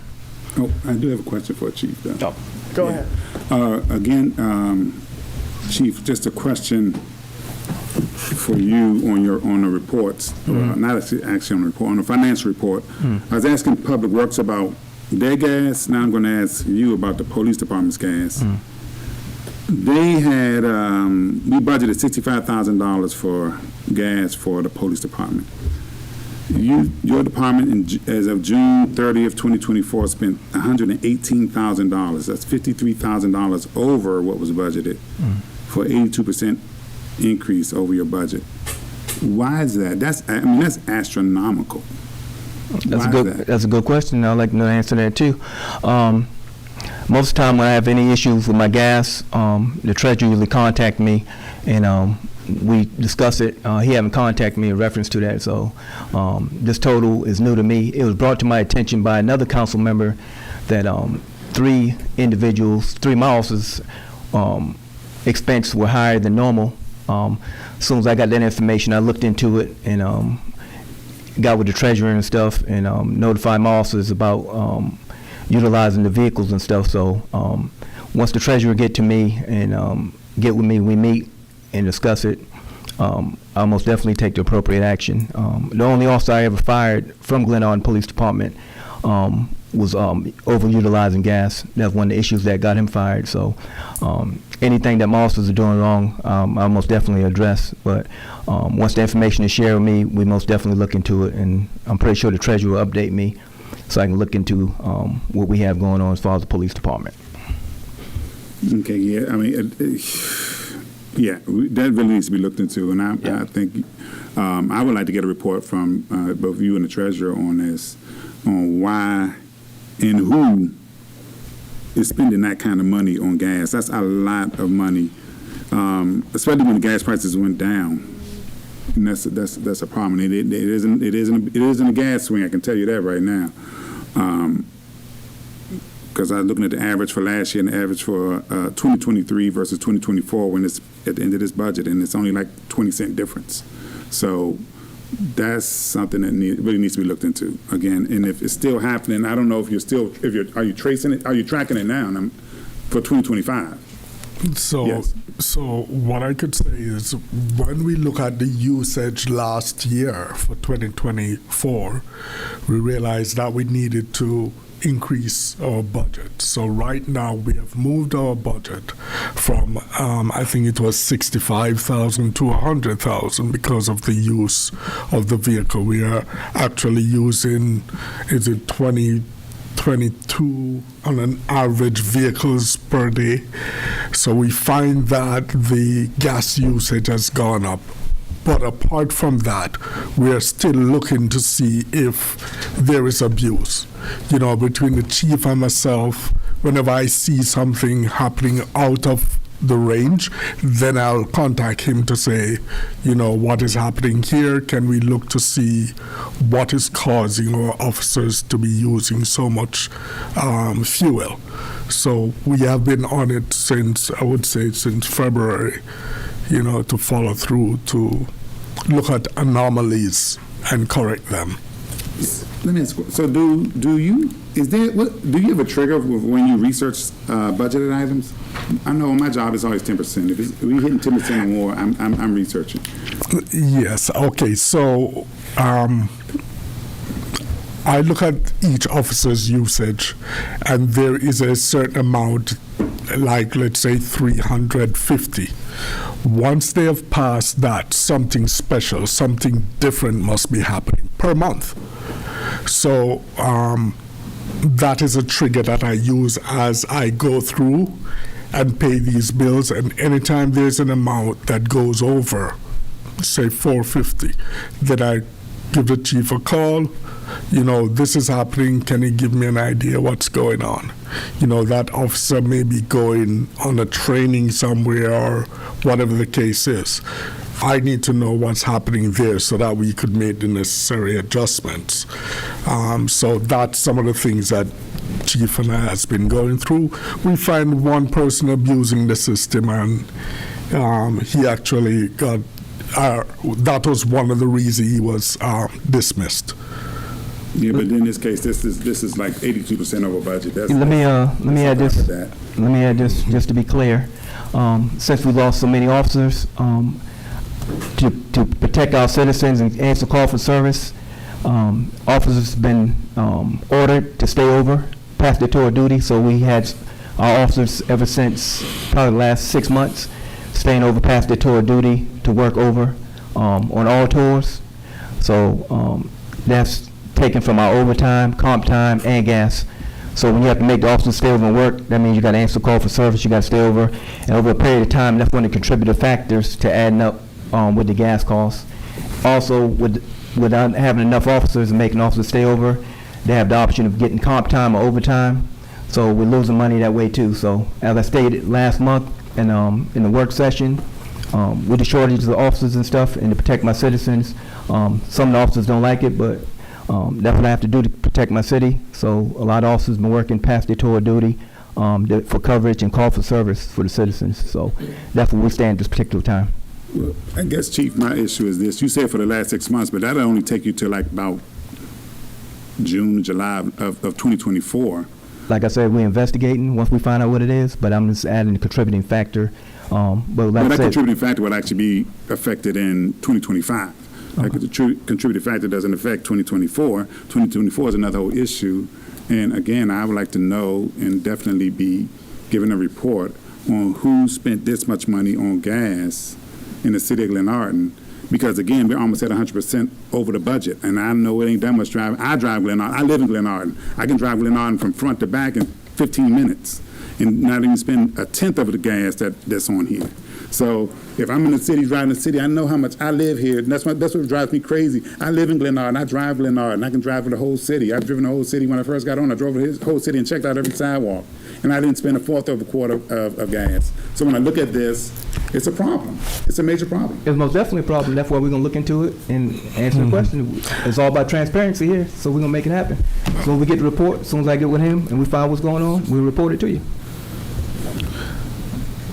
Yes. Yes, but one of the things you must understand and appreciate is the fact that Gas Boy for 2022-23 had a lot of delays in their bills that were coming in. So I can tell you that 2023-24 actually captured a lot of bills from previous years. So that's why these amounts are a bit high. So, point on it. Y'all need to leave this on and investigate it. Yeah, every time y'all talk about it, it just gets worse. Yeah, that's why I put my hand up. Just investigate it and then come back with a full answer. Exactly. There's no expectation that you can have the full answer right now. You got to be investigated first. So yeah, there we go. Give us the opportunity to do that. Thank you. All right, thank you. HR, Ms. Schultz had one particular item to add or no? You had one particular item to add or no? Yes, hi.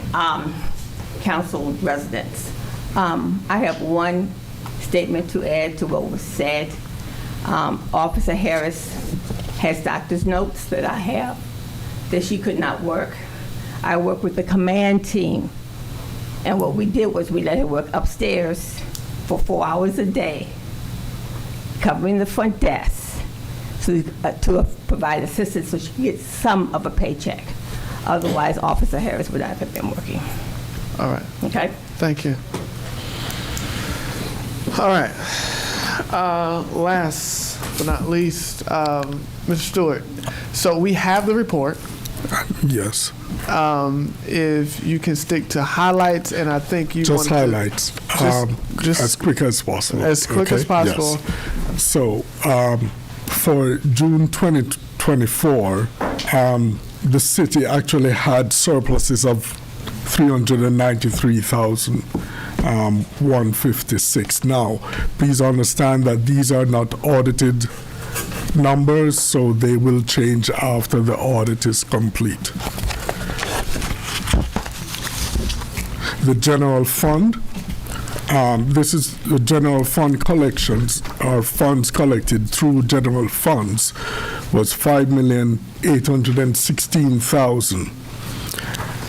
4,333,000 of that was local taxes. 148,000 was license and permits. Services or service charge, which are for the lights, street lights, and for the garbage collection, we collected 586,000. And for other financial sources, which are like interest and so on, there was 546,000 collected. During September, the cash update was the main account at $1.3 million. The Go Room had 278,000. PG Grant had 361,000. In total, open accounts had 2,026,000. Our investment account had $7,832,000. Through to the end of June 2024, we had a real tax rebate. Are we going backwards? We were just in September. Oh, no, I'm just talking about the cash balances now. Okay. Yes. But I wanted to give a report on the real tax rebate that we have. And what I'll do, I'll give you the most current one that I have. And this is in the June report. It's in the August report, sorry. So in August, there were disbursement of $475,000, which is 950 individuals were paid out. For the tax rebate. And For what's the the tax budget for rebate. that we put in there? We had $1.5 million, but we only used up to September, a quarter of that. 427,000. And now that program has sunset, right? There are still a few that we are working through. But the application deadline has passed. But we are actually, maybe like 10 people we need to resolve some issues with them, yes. And that is it for the report. Unless you want us to talk about the American Rescue Plan. No, unless it's an absolute necessity. I want to put that as on a work session as a priority between that and the Retirement fund. Retirement fund. Okay, so I had Mark Riley on from Mutual of America, but it's okay. We could move on to the work session to present the. Because that's going to take. It's going to take some time. Yeah, I would think that council members will have more in-depth questions, especially about the retirement fund. Yes. And I wasn't informed to today about Mr. Mark Riley, so. No, that's okay. So, but if he would like to join our work session, then we could create a slot to where that, one, we can have information beforehand, so we can get that ARPA spreadsheet out to council members, and any comparison for the retirement plan, so that council members can be equipped with any questions beforehand, and then we can hear from you, we can hear from Mr. Riley, and proceed that way. I would appreciate that. Anybody too. object to Yes. that? Who's Mr. Riley?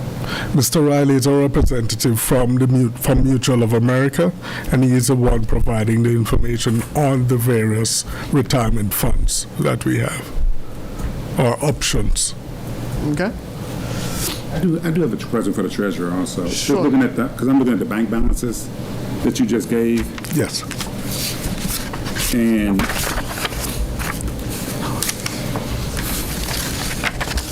operating account is really low, like 645,000 for the operating account. Are you talking about? Or you adding up everything, go to permit reserves, or everything together is $1.3 million. Yes, $1.38 And that's the million. operating account at the end of June. Yes, yes. Now, No, this is at the end of October. This is October 2nd.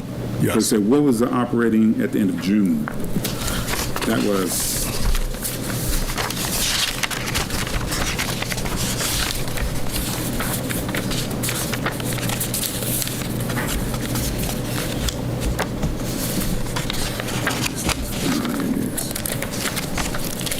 Yes, at the end of June, we had a 1.5. small amount, 1 point, yes.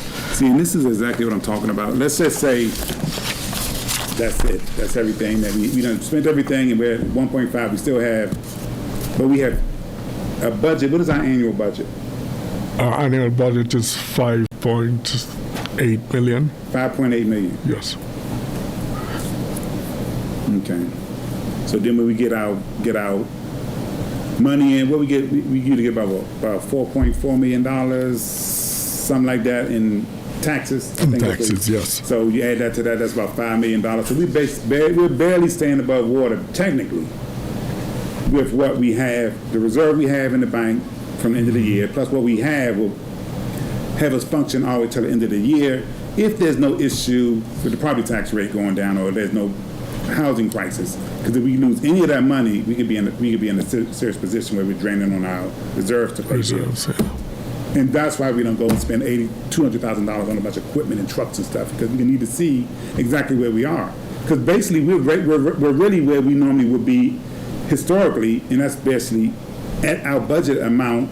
And at the end of the year, we've exhausted everything until October, when everything comes in, and then we look at that. And that's why you got to be careful when you start spending like it's crazy. People think this money is theirs, and it's not. You got to be very careful with this, because if the housing market bursts between now and the next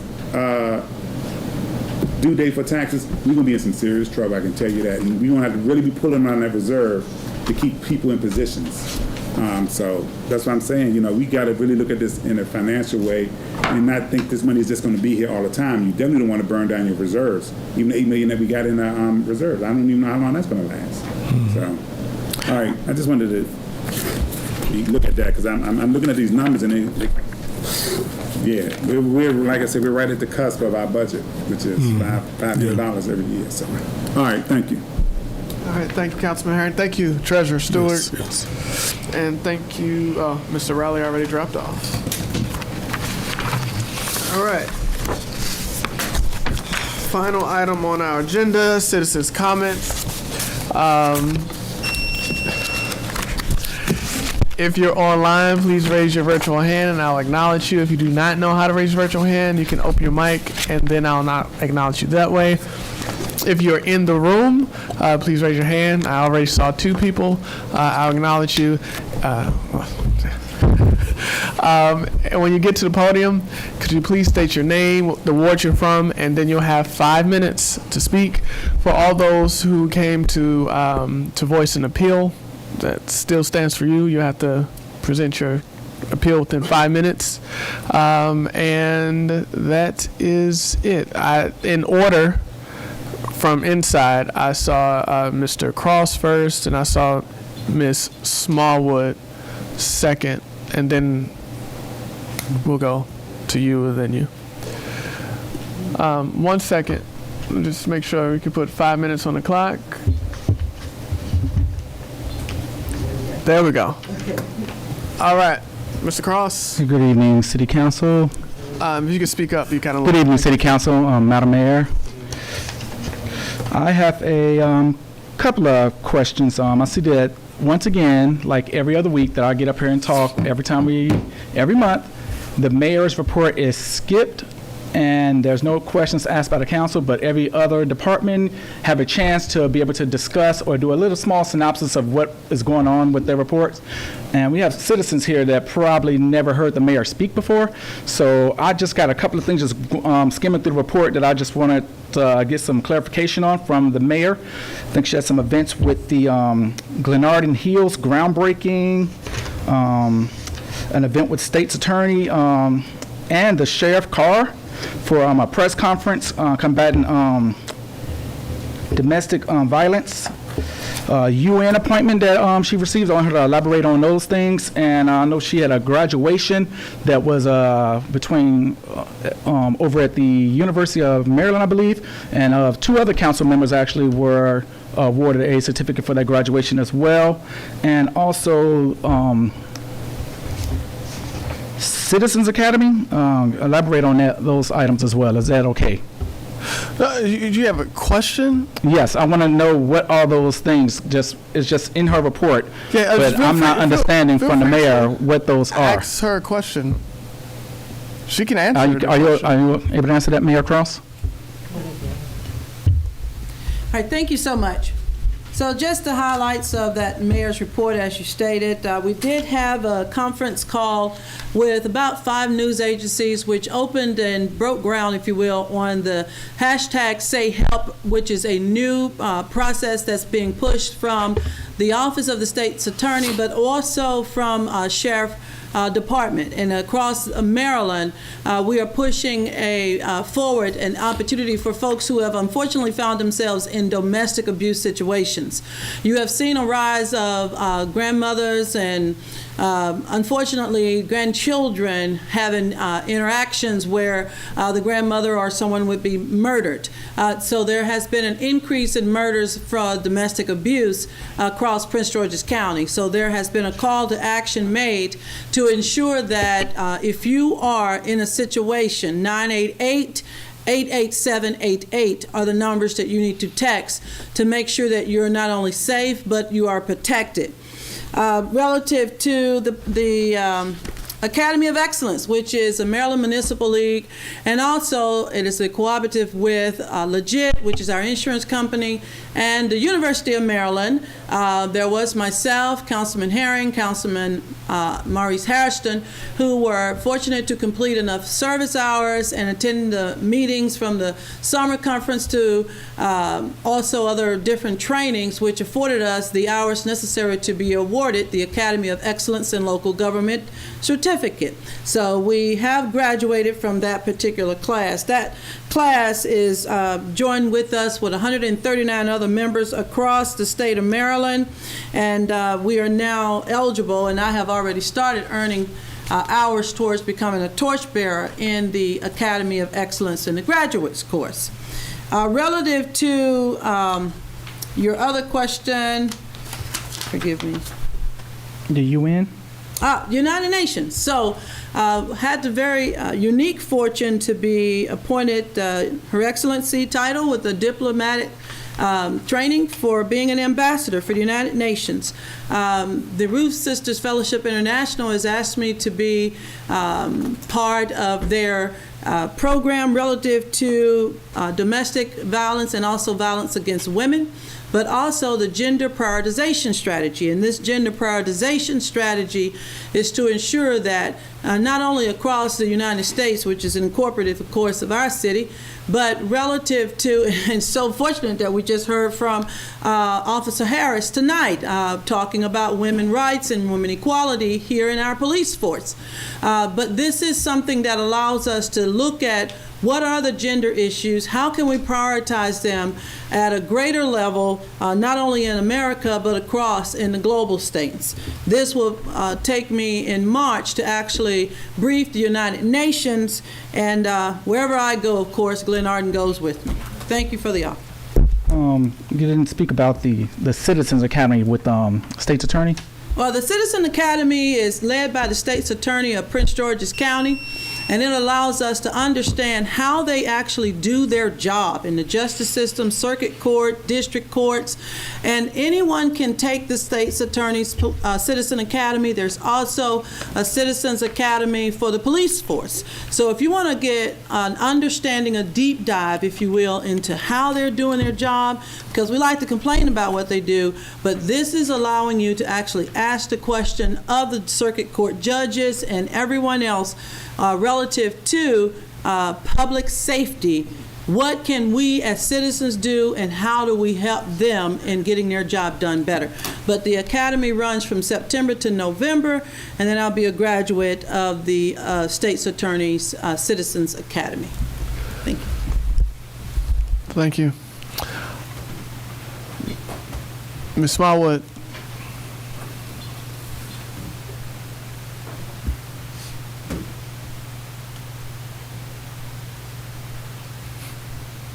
Did you need a minute? Did you want someone to go in front of you?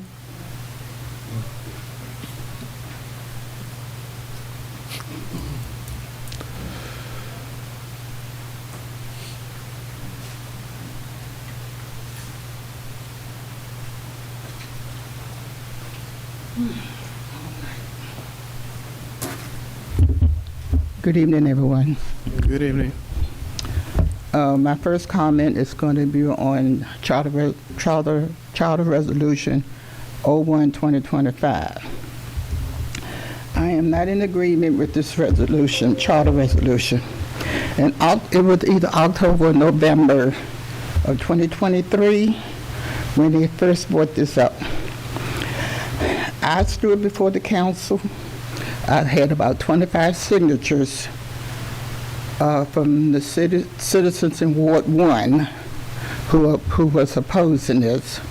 I also think that Yvonne White had a list of citizens that was opposing this.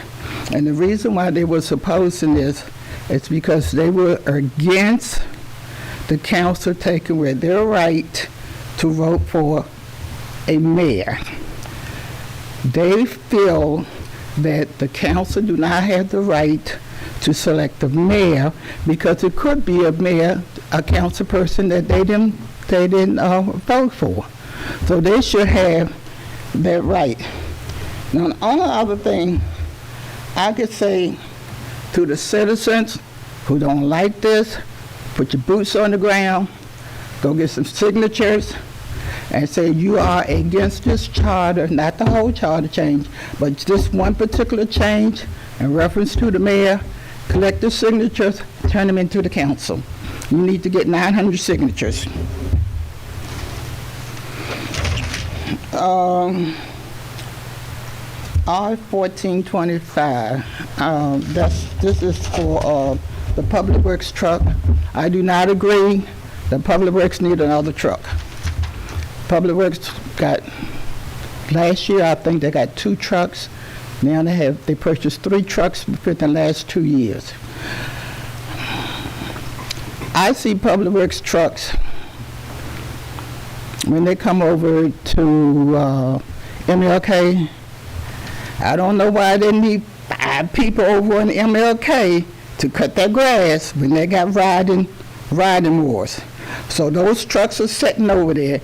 They can be utilized somewhere else. If he's going to use that as an excuse why he needs to get more trucks. You don't need 4 or 5 people over in public at MLK cutting their grass.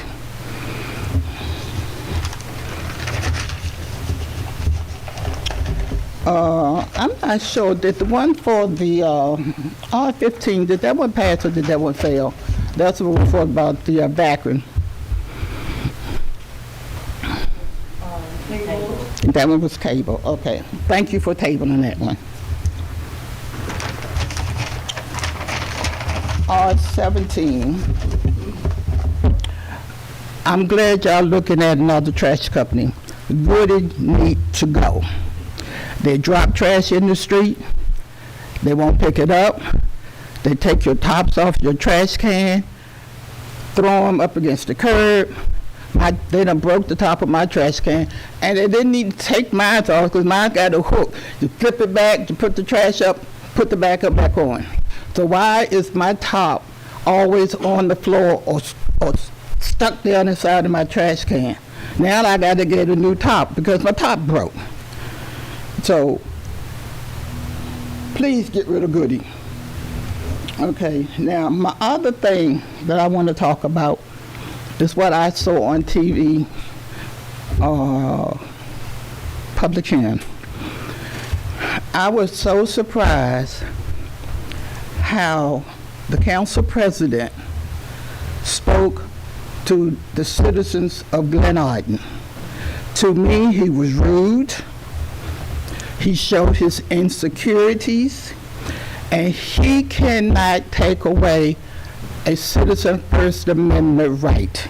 The citizen has the right to come up here to speak, and only way you can throw a person out of a meeting if that person becomes violent. If that person is not violent, you can't throw them away. And if this continues, I'm going to see what steps that could be taken so the citizens of Glenarden can have respect. Because right now, they're not getting the respect they do when they need to come up here to speak. Thank you.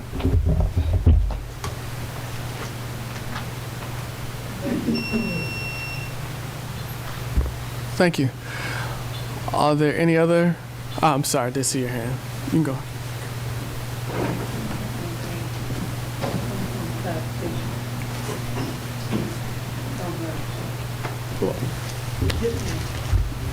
We're moving on.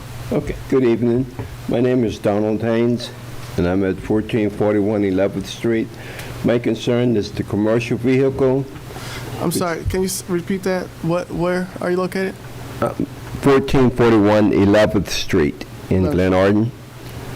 Okay. And my concern is about the commercial vehicle, which I was notified that I had a commercial vehicle, but I have the copy of my, I guess, title, and states my vehicle, gross vehicle weight is 2,990 pounds, which is not a commercial vehicle at all. It's a utility van. And I've had it for 11 years, and now all of a sudden, I have notification that it can't be there. It's not a work vehicle, it's my personal. It's your personal vehicle? Yes.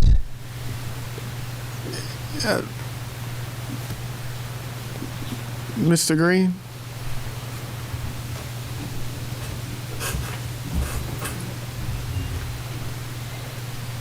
I'm sorry, before we get in that, are there any other concerns you have? Because I don't want to... No, that's okay. it. All right. Mr. Green, can you... Yeah. If I may, I'm going to ask Officer Jones to speak on this because she's been dealing with this case directly. And I think there's some clarification that's required. Okay. Good evening, everyone. So I just wanted to bring clarity.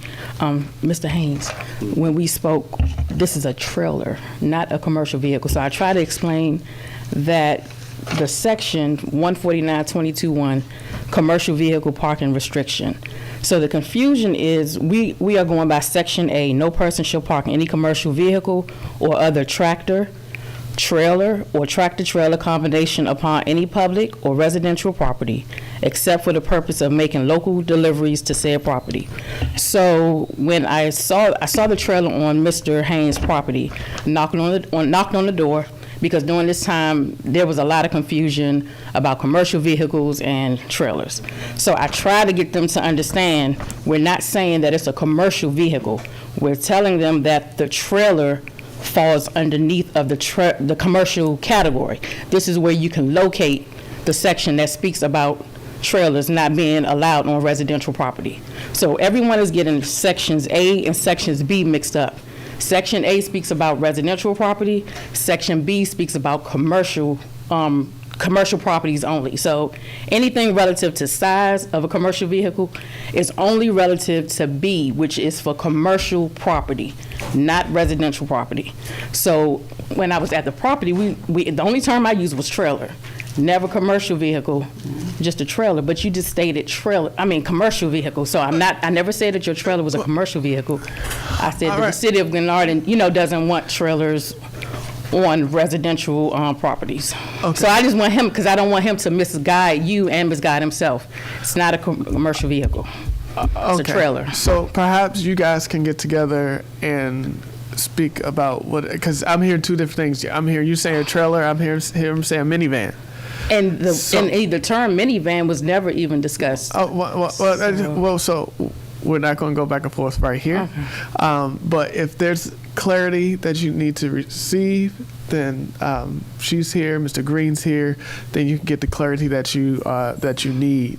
What they do is go and enforce whatever codes we have out there. So they're not out there making up the code. They're just out there enforcing the code. And so if you have a problem with the code, then you're in the right spot. Then you can voice that concern to us. If we have a code wrong or you want to see a code change, then certainly you can voice that to us, and then we can look at it and possibly reconsider certain things. But yeah, if I may, that is exactly what he was here to do, because the problem is he received a notification tag to have the trailer removed, and he was asking me other options, and so the option, of course, was to appeal, because the city of Glenarden does not wish to have trailers. So that's why we're here. Oh, okay. And then I completely misread your statement. So this does not have anything to do with the minivan. No, it's a utility trailer. A utility trailer? Yes. This is an enclosed trailer.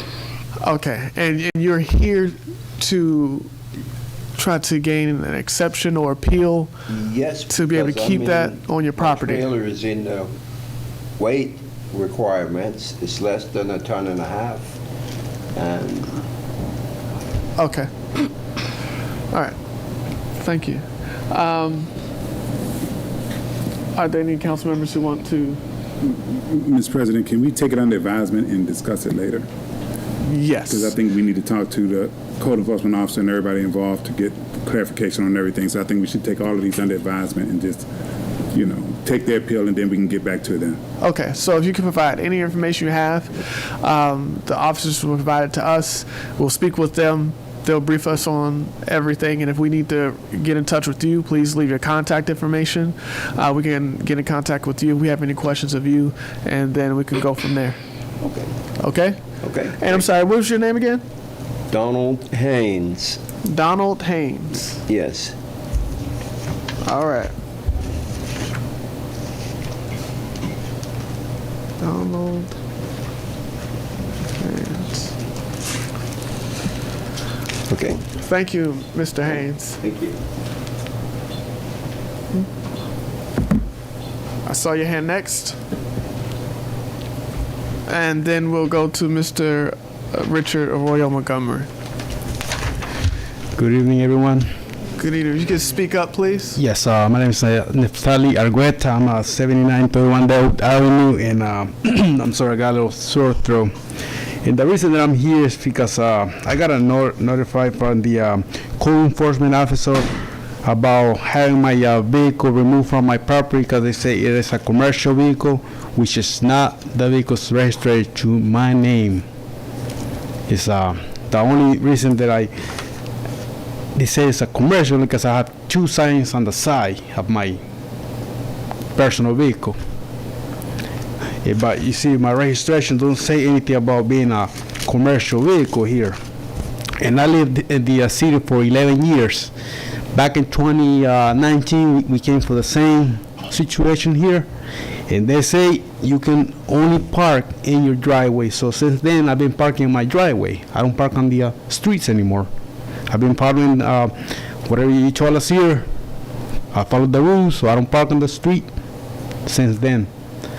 This is back in 2019. 2019. A commercial vehicle, it goes by the size and the weight. Commercial vehicles over 26,000 pounds in the length got to be 26 feet long. Length 26 feet. The length. That's a commercial vehicle. I have a regular registration. No restriction. I don't have no restriction. I don't pay no DOTs or anything like that. Okay. The only thing that have 2 signs on the side. That's it. I don't have nothing in the back. And when I park in my driveway, I park all the way to, all the way in the back. I have my private property. Now I don't park on the public. Okay. So, I live in the city. I provide with this, I pay my taxes here. I've been here. I have my family here. I don't have nowhere to go. Where am I going to bring this vehicle? I don't have nowhere to take it. It's a regular vehicle. A regular vehicle. Okay. Well, one, thank you, for coming and bringing this to our attention. I'll say the same. If you could leave your name and even pictures of your vehicle. Yes. And then we'll get a briefing from code enforcement, and if you can leave your contact information as well. I will. So if we have additional questions, we can reach out to you, because I do have some questions, but I can get those answered. Yeah, I'm very happy to work with them. They're doing a great job. They following the rules. But that's the only thing. What I told them, I was told to park in my driveway, and that's what I've been doing. They never seen me park on the streets. Never. Okay. That's the only concern, that I have, living in the city. Because, I came with this vehicle when I bought my house. I didn't know about, having the signs on the side. Yeah. I didn't know anything about it. If I knew, I was going, probably leave somewhere else. All right. Well, thank you everyone for your service, and thank you, Mayor. We appreciate you as a citizen of a. Everybody's doing. I'm glad you live here. The public works, they do a great job.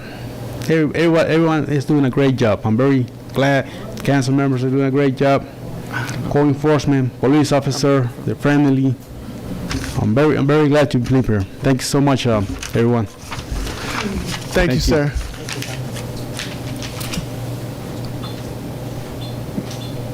Mr. Richard Arroyo Montgomery. Thank you, Council President. Good evening, everyone. My name is Richard Arroyo Montgomery, Ward 3 resident since 2015. I missed my opportunity to comment on CR 01-2025 at last week's public hearing, but I wanted to take a moment to go on record and voice my support for this charter amendment. The city of Glenarden has suffered for years at the hands of dysfunctional forms of government, both administrative and legislative, and has been caught up in power struggle for many years.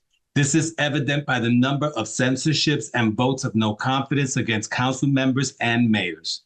In April 2012, a vote of no confidence in former Mayor Gail Parker Carter by council members upset with staff turnover and what they considered a lack of leadership passed with a vote of 5-2. This vote of no confidence was then followed by a vote of the City Council in January 2013 to amend the charter to adopt stricter term limits for the city's mayor. The new term limits meant that the only living 3-term mayor at that time, Gail Parker Carter, who was in her 3rd consecutive term in office, and former Mayor Don Juan Williams, who served as mayor from 1995 through 2001, could not run for mayor in the city again. That vote passed 4-2 with 1 member abstaining. However, there must have been some amendment charters afterwards because Don Juan Williams ran again for mayor in 2021. Per a change.org petition in November 2020, there was a citizen petition circulating calling for the City Council to enter a vote of no confidence against Council members Herring, Smallwood, and Wilson for failing to pass the fiscal year budget for 2021, which resulted in the loss of a $378,000 COVID-19 relief grant, no hazard pay for public safety personnel, no 3% cost of living salary increase for city personnel, and no funding for the May 2021 runoff election. Ultimately, there were two council members who voted against the budget, Councilwoman Smallwood and Councilman Herring. Their arguments against the budget, which should have been resolved in the prior working sessions, were thin at best. Councilwoman Wilson did not even attend the meeting and gave no prior notice of her intended absence. No action on this matter was taken by the City Council at that time. In 2018, the council introduced a vote of no confidence in Mayor Edward Estes. And just recently in 2024, the council introduced a vote of no confidence in the current mayor. As I stated in my opening comments, the city of Glenarden's current and prior form of government is dysfunctional. The proposed charter amendment will allow for a change in government that will be beneficial to the city by combining both the administrative and legislative bodies. At the public hearing last week, a handful of residents who regularly attend the council meetings and others who showed up in opposition for the charter amendment but had not even read the resolution for their own understanding expressed how disheartening this charter amendment is, because the assumption is that it will allow for residents of one ward to win all seats on the council. As a reminder, this was the case prior to in 2021. All 7 council members have roots from Ward 1 and 5 lived in Ward 1. However, those statistics changed in 2021 when residents from Ward 3 were elected, and not just by residents of Ward 3, but residents throughout all 3 wards, proving that the at-large system is beneficial for everyone.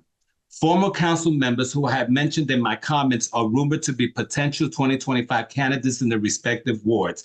However, they oppose the charter change because it will kill their one and only chance at a guaranteed seat on the council, because they will not be able to run unopposed. The change will require them and all other candidates to campaign throughout the city versus campaigning in just one ward. The all at-large system will give all residents more options and will better represent who the citizens of Glenarden wish to elect as council members for this city. All council candidates should be able to serve every ward in the city, in addition to earning the votes from the residents in each ward. The charter amendment is not about any one ward monopolizing the council seats. It's about the citizens throughout the city of Glenarden electing council members that will serve the city in general, not just one ward. In closing, I would like to first thank the Charter Committee and responsible council members who have worked on the charter amendment since October of 2022. Additionally, I am requesting the same people to further amend the charter to include a term limit for council members as well. This will ensure that we continue to move our city forward versus going back into time and repeating the past mistakes. Thank you for this opportunity to speak on this charter amendment. Thank you. Thank you, Mr. Arroyo Montgomery. Are there any other citizens' comments? Go ahead, sir.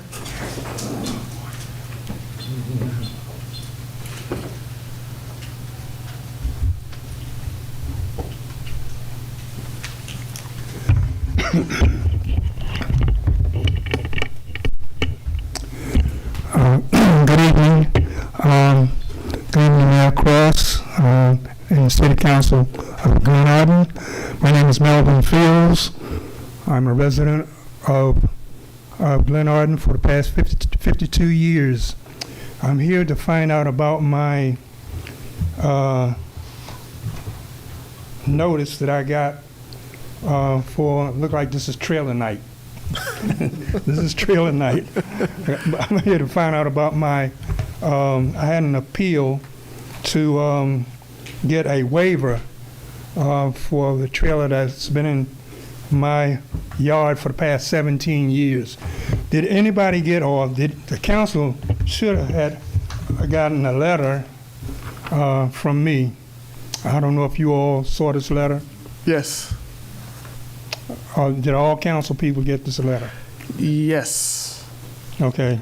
And also the pictures of my trailer? Did you all get this? The entire packet, yes. The entire packet, thank you. Okay. So I'm here to find out, was anything, any resolution that was taken to, find out about whether you are going to grant this waiver, or I don't guess you call it a waiver or either an exemption. So, no, sir. No decision has been made yet. It looks like it is trailer night. So we're going to have to meet on this really soon so that we can get back to you in a timely manner. But I would expect that any notice you receive is placed on hold until we've had opportunity to take this under advisement and then return. So I would say the same thing if you could just make sure. We have contact, but just make sure that Mr. Green has your contact information, and then we'll set up we'll ask questions of them, and then if we need to contact you, and then return with a response. Okay, all right. Just wondering because, this notice came right after I got back from Bermuda with the Glenarden Track Club, and this notice was just sitting on my door, and that trailer's been sitting there for 17 years. 17 years, and it's used for the Glenarden Track Club. We have to get these tents to the different track meets. It's strictly Glenarden Track Club. Something that we definitely need. And also we have about 250 to 300 student athletes, and we have to dress those student athletes. We get boxes and boxes of uniforms coming from the warehouse. We have to take them over to the Sports and Learning Complex. The Sports and Learning Complex is that's where we have our track meets, and we dress our student athletes. So that trail is definitely needed by the track club. So I'm hoping that you all will definitely give me an exemption, or give the track club an exemption for the Glenarden, for what we do for this city. And we are known throughout the United States and halfway around the world. And we do a lot for our student athletes and the kids of Glenarden, and also in the Maryland or the DMV. So I thank you very much for your time, and I'm done. Thank you, sir. Ms. Wilson, did you?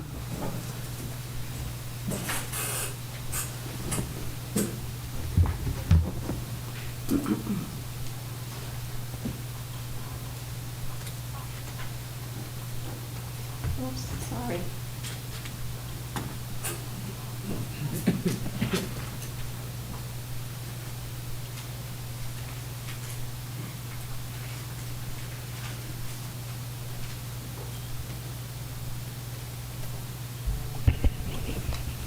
Good evening.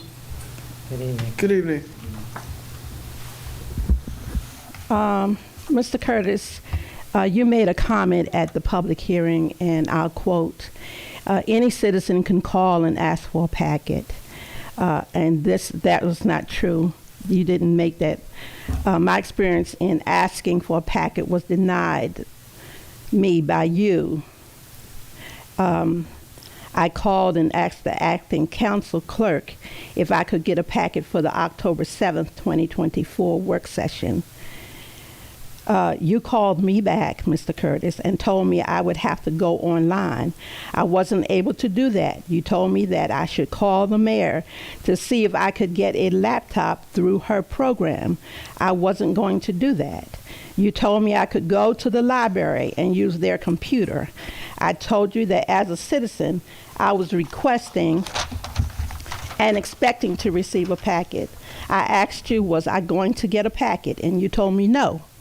I called the vice president and told her my request and my experience with you.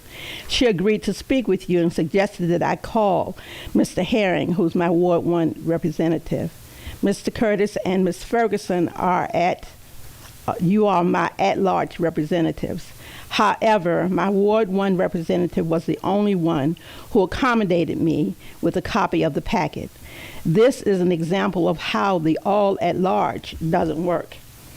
I put in an information request to the administration concerning the most recent copy machine paper order. Based on the information that was provided, each sheet of paper cost the city 0.0099 cents, which when you round it, it becomes, really it's less than 1 cent, but we'll say it's 1 cent. The packet that I requested from you, Mr. Curtis, had 39 sheets in it. Therefore, the packet cost 39 cents. The council passed a resolution for $250,000 for tutoring for the children, which was $3,000 per child.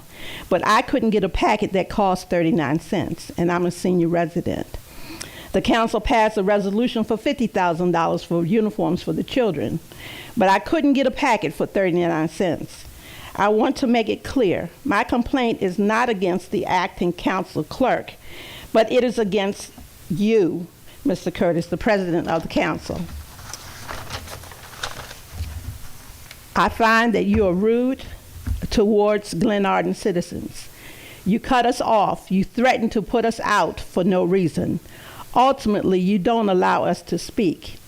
I agree with another citizen's comments. Quotes, it's very disheartening that I feel that you're using your position to silence the people of Glenarden. I feel that it is wrong for the chief and any other officer to escort anyone out of a meeting, especially if they aren't doing anything wrong. In talking to the chief, he acknowledged that he understood what I was saying, and he wanted to know, well, I don't know, what do you want me to do about it? When Chief O'Donnell was here, I can't remember a time that he put anybody out when they were speaking.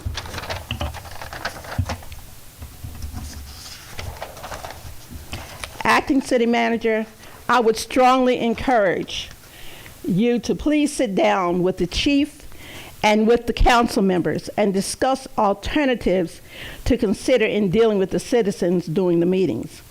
Council members, I would strongly encourage you to speak to Mr. Curtis concerning his actions. He is violating citizens' rights to free speech. I believe you're putting the city in a position that we shouldn't be in. You're putting the city at risk because citizens do have an avenue that is available to us to complain, to bring against the city. So I encourage you, I strongly encourage you to get together and find other alternatives for dealing with citizens, especially when they want to speak and you don't allow them. When you cut them off and you don't want to hear what they got to say. I think that's really bad. It's really bad. And the city has gotten to a place where you don't care about the citizens. You only care about yourselves. I'm very concerned. I'm concerned for the city at this point. I really am. I have one other thing that I need to give you.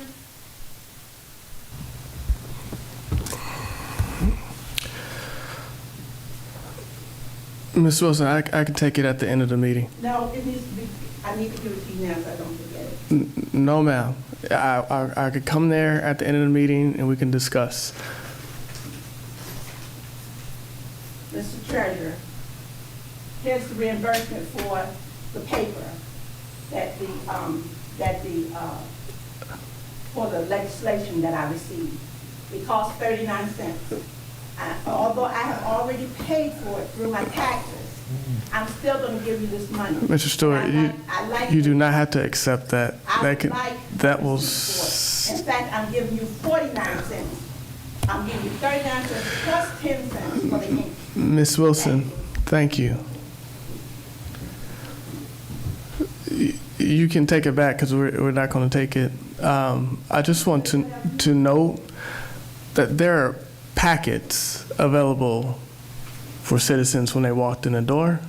So there's no statute by which we're not handing out packets to anyone. I also note that Ms. Wilson had her full 5 minutes without interruption to say whatever she wanted to say about me, as well as, I believe, Ms. Smallwood, without interruption.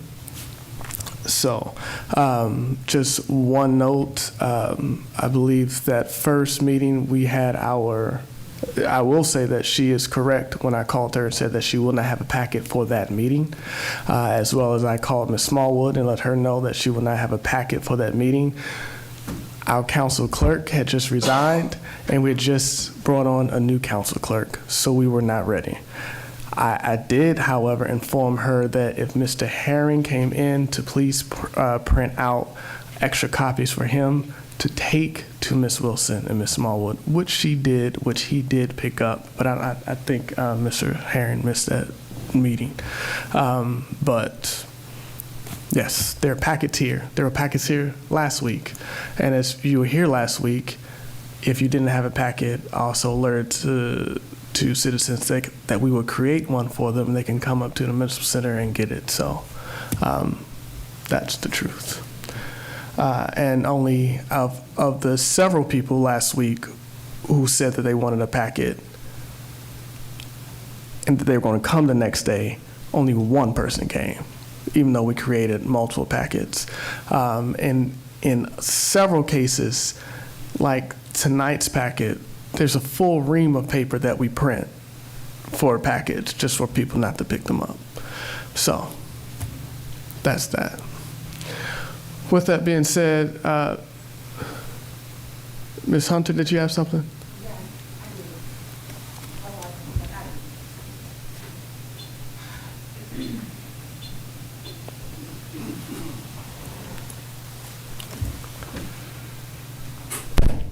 Good evening. Can everyone hear me? Yes. My name is Alita Hunter. I'm in Ward 1. I know that's a requirement. When we get up to the mic, we are supposed to say our names and which ward we're in.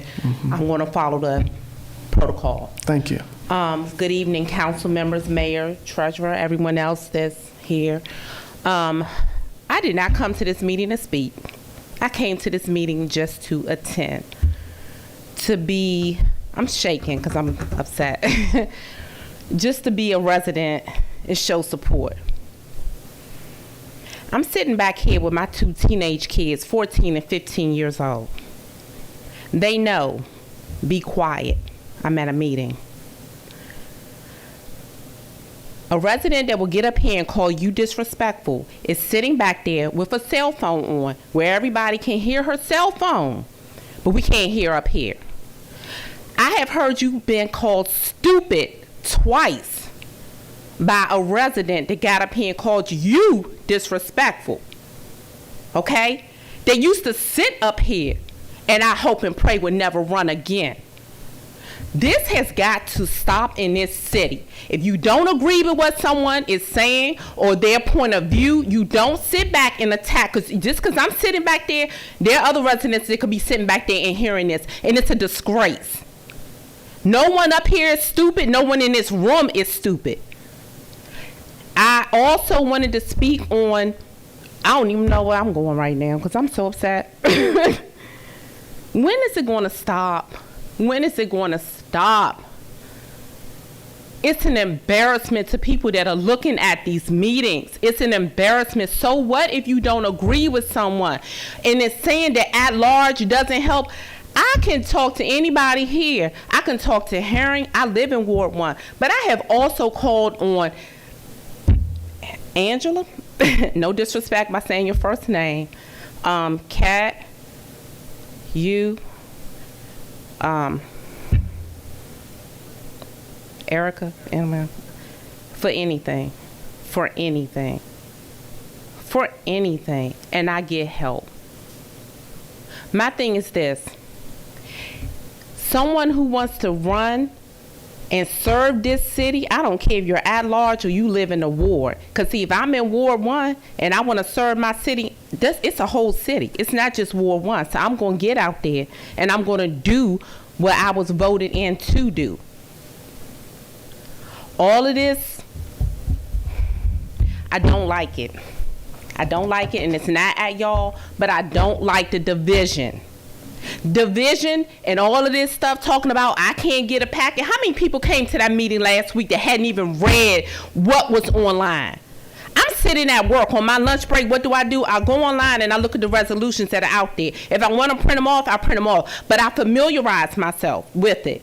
So that's the responsibility of every resident of this city for you to be informed before you come to any meeting. When you look at the Senate, you see them, they go in there, they know what they're going to talk about because they are informed. That's our responsibility to be informed. If there's packets here and you happen not to get a packet, ask for a packet. But why do we keep talking a whole year? We still talking about, I can't get a packet. I can't get a packet. Come on. We have other things. We got kids on the street using drugs. We got kids out here that are not getting help they need when they get out of school. We can't focus on these issues because we're focusing on this foolishness. Mr. Fields, I know Mr. Fields. I remember Mr. Fields. He got a trailer in his yard. So what? He's serving the youth, and he has been since I was a little girl here in this city. That man doesn't break any laws, any rules, anything. He's helping. He's always helping. The charter needs to be looked at. It needs to be reviewed because there are people here, too.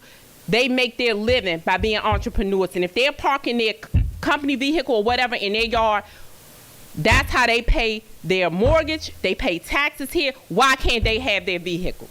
We're more so talking about the ones that are violated, that are parking any kind of way and it's taking up and hogging up parking on the streets. Everybody doesn't work for federal government. Everybody's not in the military. Some people are entrepreneurs. We have to support all. Everything changes. It's evolving. And if you don't evolve, you're going to get left behind. I'm done. Thank you. I appreciate everything y'all are doing. Thank you. Are there any other citizens' comments? Anyone online?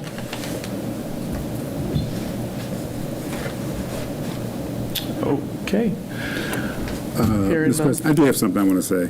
All right, Councilmember Harry. Okay, there's a couple of things I want to say. First of all, I would appreciate if people would not use my last name, because I always try to use people. You can call me Mr. Herring, you can call me Councilman Herring, you can even call me Anthony, because that's my name.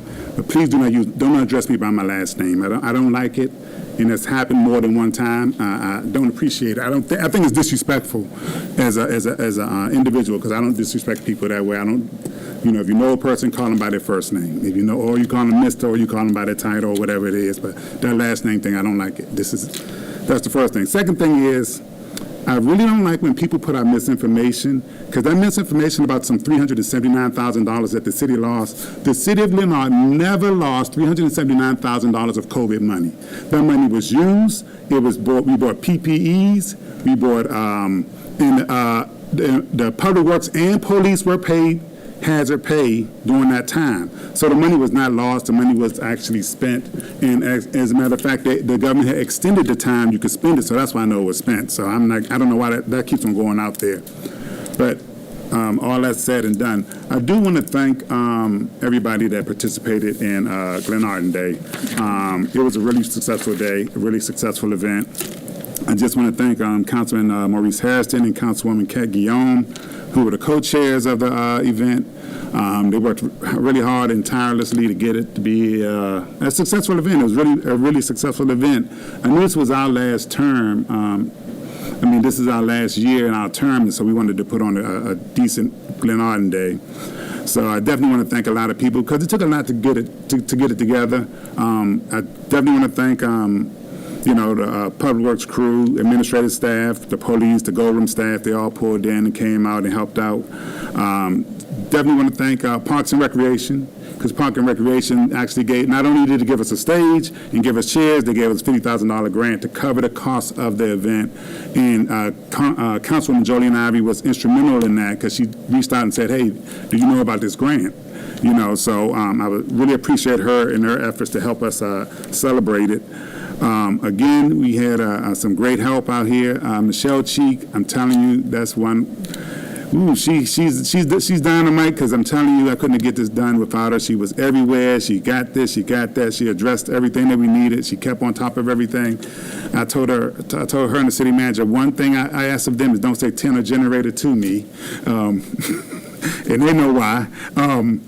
I also want to thank our regular volunteers, Councilwoman Smallwood, former Councilwoman Smallwood, Carolyn Smallwood, former Councilwoman Celestine Wilson, Yvonne White, Lamika Cheeks, who's always here. And I'm going to tell you how instrumental everybody is in a player in this event. When we were planning it, we're trying to think of something new to have. And so Councilman Harrison was like, well, I want funnel cake. I'm like, okay, funnel cake truck sound good. I say, okay, let's see if we can get a funnel cake truck. And it was like a week before the event. And, we said we wanted the funnel cake. He said we wanted a funnel cake. We gave it to Miss Bunn in the gold room, and she found a funnel cake truck for us. Council President came to us like, hey, I'm at somebody that had lemonade. I'm like, lemonade? He's like, yeah, it's good lemonade. I'm like, okay, well, let's see what we can do if we can get a lemonade stand here. So we ended up getting this lemonade stand here, and it's a big hit. So it just shows that you got to work together to get everything done. And I appreciate the Council President and the council members and all the council members because they supported this, and they all asked, what can they do? How can they help? So again, it was a great event. First Baptist Church of Glenarden loaned us this parking space. Wegmans gave us water and lots of water and a gift card. Giant Food donated Hook and Reel. A1, the Delta Sigma Thetas, they donated gift cards. So it's a group effort. And again, like I said, the administrative staff, the finance, public works, police, everybody that pulled together to make it a great event. Like I said, it was at the end of the day, it was a tiresome event. And like I say, who knows, it might have been my last one. But again, and I got to agree with Ms. Hunter, we do got to work together. But again, we also got to work together from both ends, not only on do people come up there and work with the council, but we also got to be sure that we offer the citizens what they need, and that's information. It's important that they know what their government is doing. When it comes down to the packets, I really do insensitive about that because I had a citizen call me up and she was like, I can't follow along because, I had a stroke and I can't use my fingers, so I can't get online. So I can't manipulate a phone. So the only way she can get the information is through hard copy. So I wanted to be available. So it isn't just the people who can walk up here. We got to remember there's other people who can't walk up to this mic who can come up here and get a packet. They may need a hard copy. Some of them can't read a monitor, can't read a screen. So the availability to give information to everybody is one of our biggest chores and one of our biggest goals that we have as elected officials. Everybody should know what we're doing. Everything should be transparent.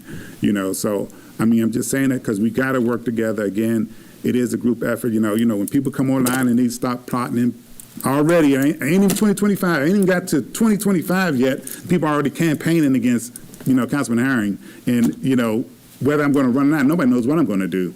But it's sad because, again, we should be looking at what we can do till when we get there, not have to go back and start rehashing old stuff and bringing that forward when, you say you passed that, but then you want to bring it back up. It's sad. So, again, Glenarden Day was great. I enjoyed it. Everybody had a great time. I'm hoping. Also, again, breast cancer awareness. We had a breast cancer awareness event. Councilman Harrison and I sponsored that one, hosted that one, and we had a great time there. It had a lot of great information. Councilwoman Guillaume and Councilwoman Ferguson were there, and they always attended. I appreciate y'all for coming out and helping out, because they help with, breaking that. They always ask what they can do. So, we got a lot of good information. We met a really special young lady, and her name is Naomi Gore. And her parents came and they spoke. And she's 3 years old, and she got a rare form of brain cancer. And she's from North Carolina, and she's up here now at Children's Medical getting treatment. She had to have radiation treatment for the next 2 months, 5 days a week. And so her parents came up here. They came here, they were supposed to speak, but her first treatment was so bad that her aunt came and spoke on her behalf. So, again, and that lets me see how, people coming up here just complaining about stuff and just attacking people and all this other stuff. It's minuscule compared to what this young lady is going through, trying to survive and trying to live. But you got people that want to come here and just throw stuff out there and just be mean and arrogant and nasty, So, again, like I said, the event was nice. We had great speakers. We had a great time. We got a lot of good information. One of the problem is, like I said in the meeting, I wish more men would come out because, again, it's important that we as men get to the doctor. Prostate exam, colonoscopies, all of that is necessary for us to have because by the time we get it, it's usually too late. That's what happened with my father. He had colon cancer. He thought it was a stomach ache. When he finally got to the doctor, he it spread. You know, he was able to get his colon was taken out and everything, and he was able to live 5 years afterwards. But it spread from that point, from his colon to his lungs to his brain. So it's important that we get out there and we just make sure that we keep ourselves healthy by going to the doctor as men. And that thing about, I don't want to get a prostate exam because it's this, it's that, it's this. I'm like, you better. It might be a moment of discomfort, but it'll keep you alive. So, do what you got to do to stay healthy, and definitely get to the doctor. So that is the whole point with cancer awareness: preventive, nutrition, and treatment. So thank you again, Council President, for everything. Thank you, Councilman. Thank you, Councilmember Herring. So just to reiterate that, again, packets are available. They're literally sitting on this table right here, and members who are in the building have the packet, so that dispels the myth that packets aren't available to citizens. I'll also show that this is today's packet. This is almost a full ream of paper. All this will likely go in the trash. So if you can pull it up on your phone, as some people in the back are on their phones, you can pull it up on your phone. If you want to pull up on a computer, you can pull up a computer. If you don't have it, it may be a special case like Mr. Harry was saying, then we can print it out for you. But as we move forward, it would be more efficient for electronic copy, but we still print out hard copies for people who typically still don't collect them, because those on the table are going to go in the trash. So they are available. We try to have packets available within the law 24 hours in advance of the meeting. We hit that mark at least 99% of the time. But if you are struggling, please give us a call. And even in the past, for elderly people, we have actually sent Public Works to deliver packets. So they are available. All right. With that being one other said, thing, Shred Day. Shred Day, go ahead. Shred Day is coming up on Saturday, so get your shred ready. It's from 10 to 1. You can shred, and you can also donate. So we're going to have a donation truck up there, too. So if you got stuff to donate, we'll be there to pick it up. And if you got stuff to shred, we'll be there, and we shred on the spot, so you don't have to worry about your stuff being compromised leaving the building. All right. Thank you. Thank you. And I see Councilwoman Fareed. Councilwoman Fareed. Yes, thank you, Council President. I just want to encourage everyone to come out to 7th Street Park on November 2nd at noon. We will be having a ribbon cutting ceremony for the beautiful park that has been built for the children, as well as a community garden space that will be available to those in the community who are interested in growing their own gardens. We're so excited for this effort that we've spent the last couple of years working on. So please come out and celebrate with us for this great accomplishment. Thank you. All right, thank you. And with that, the time is 10:47. This meeting is now adjourned. Thank you.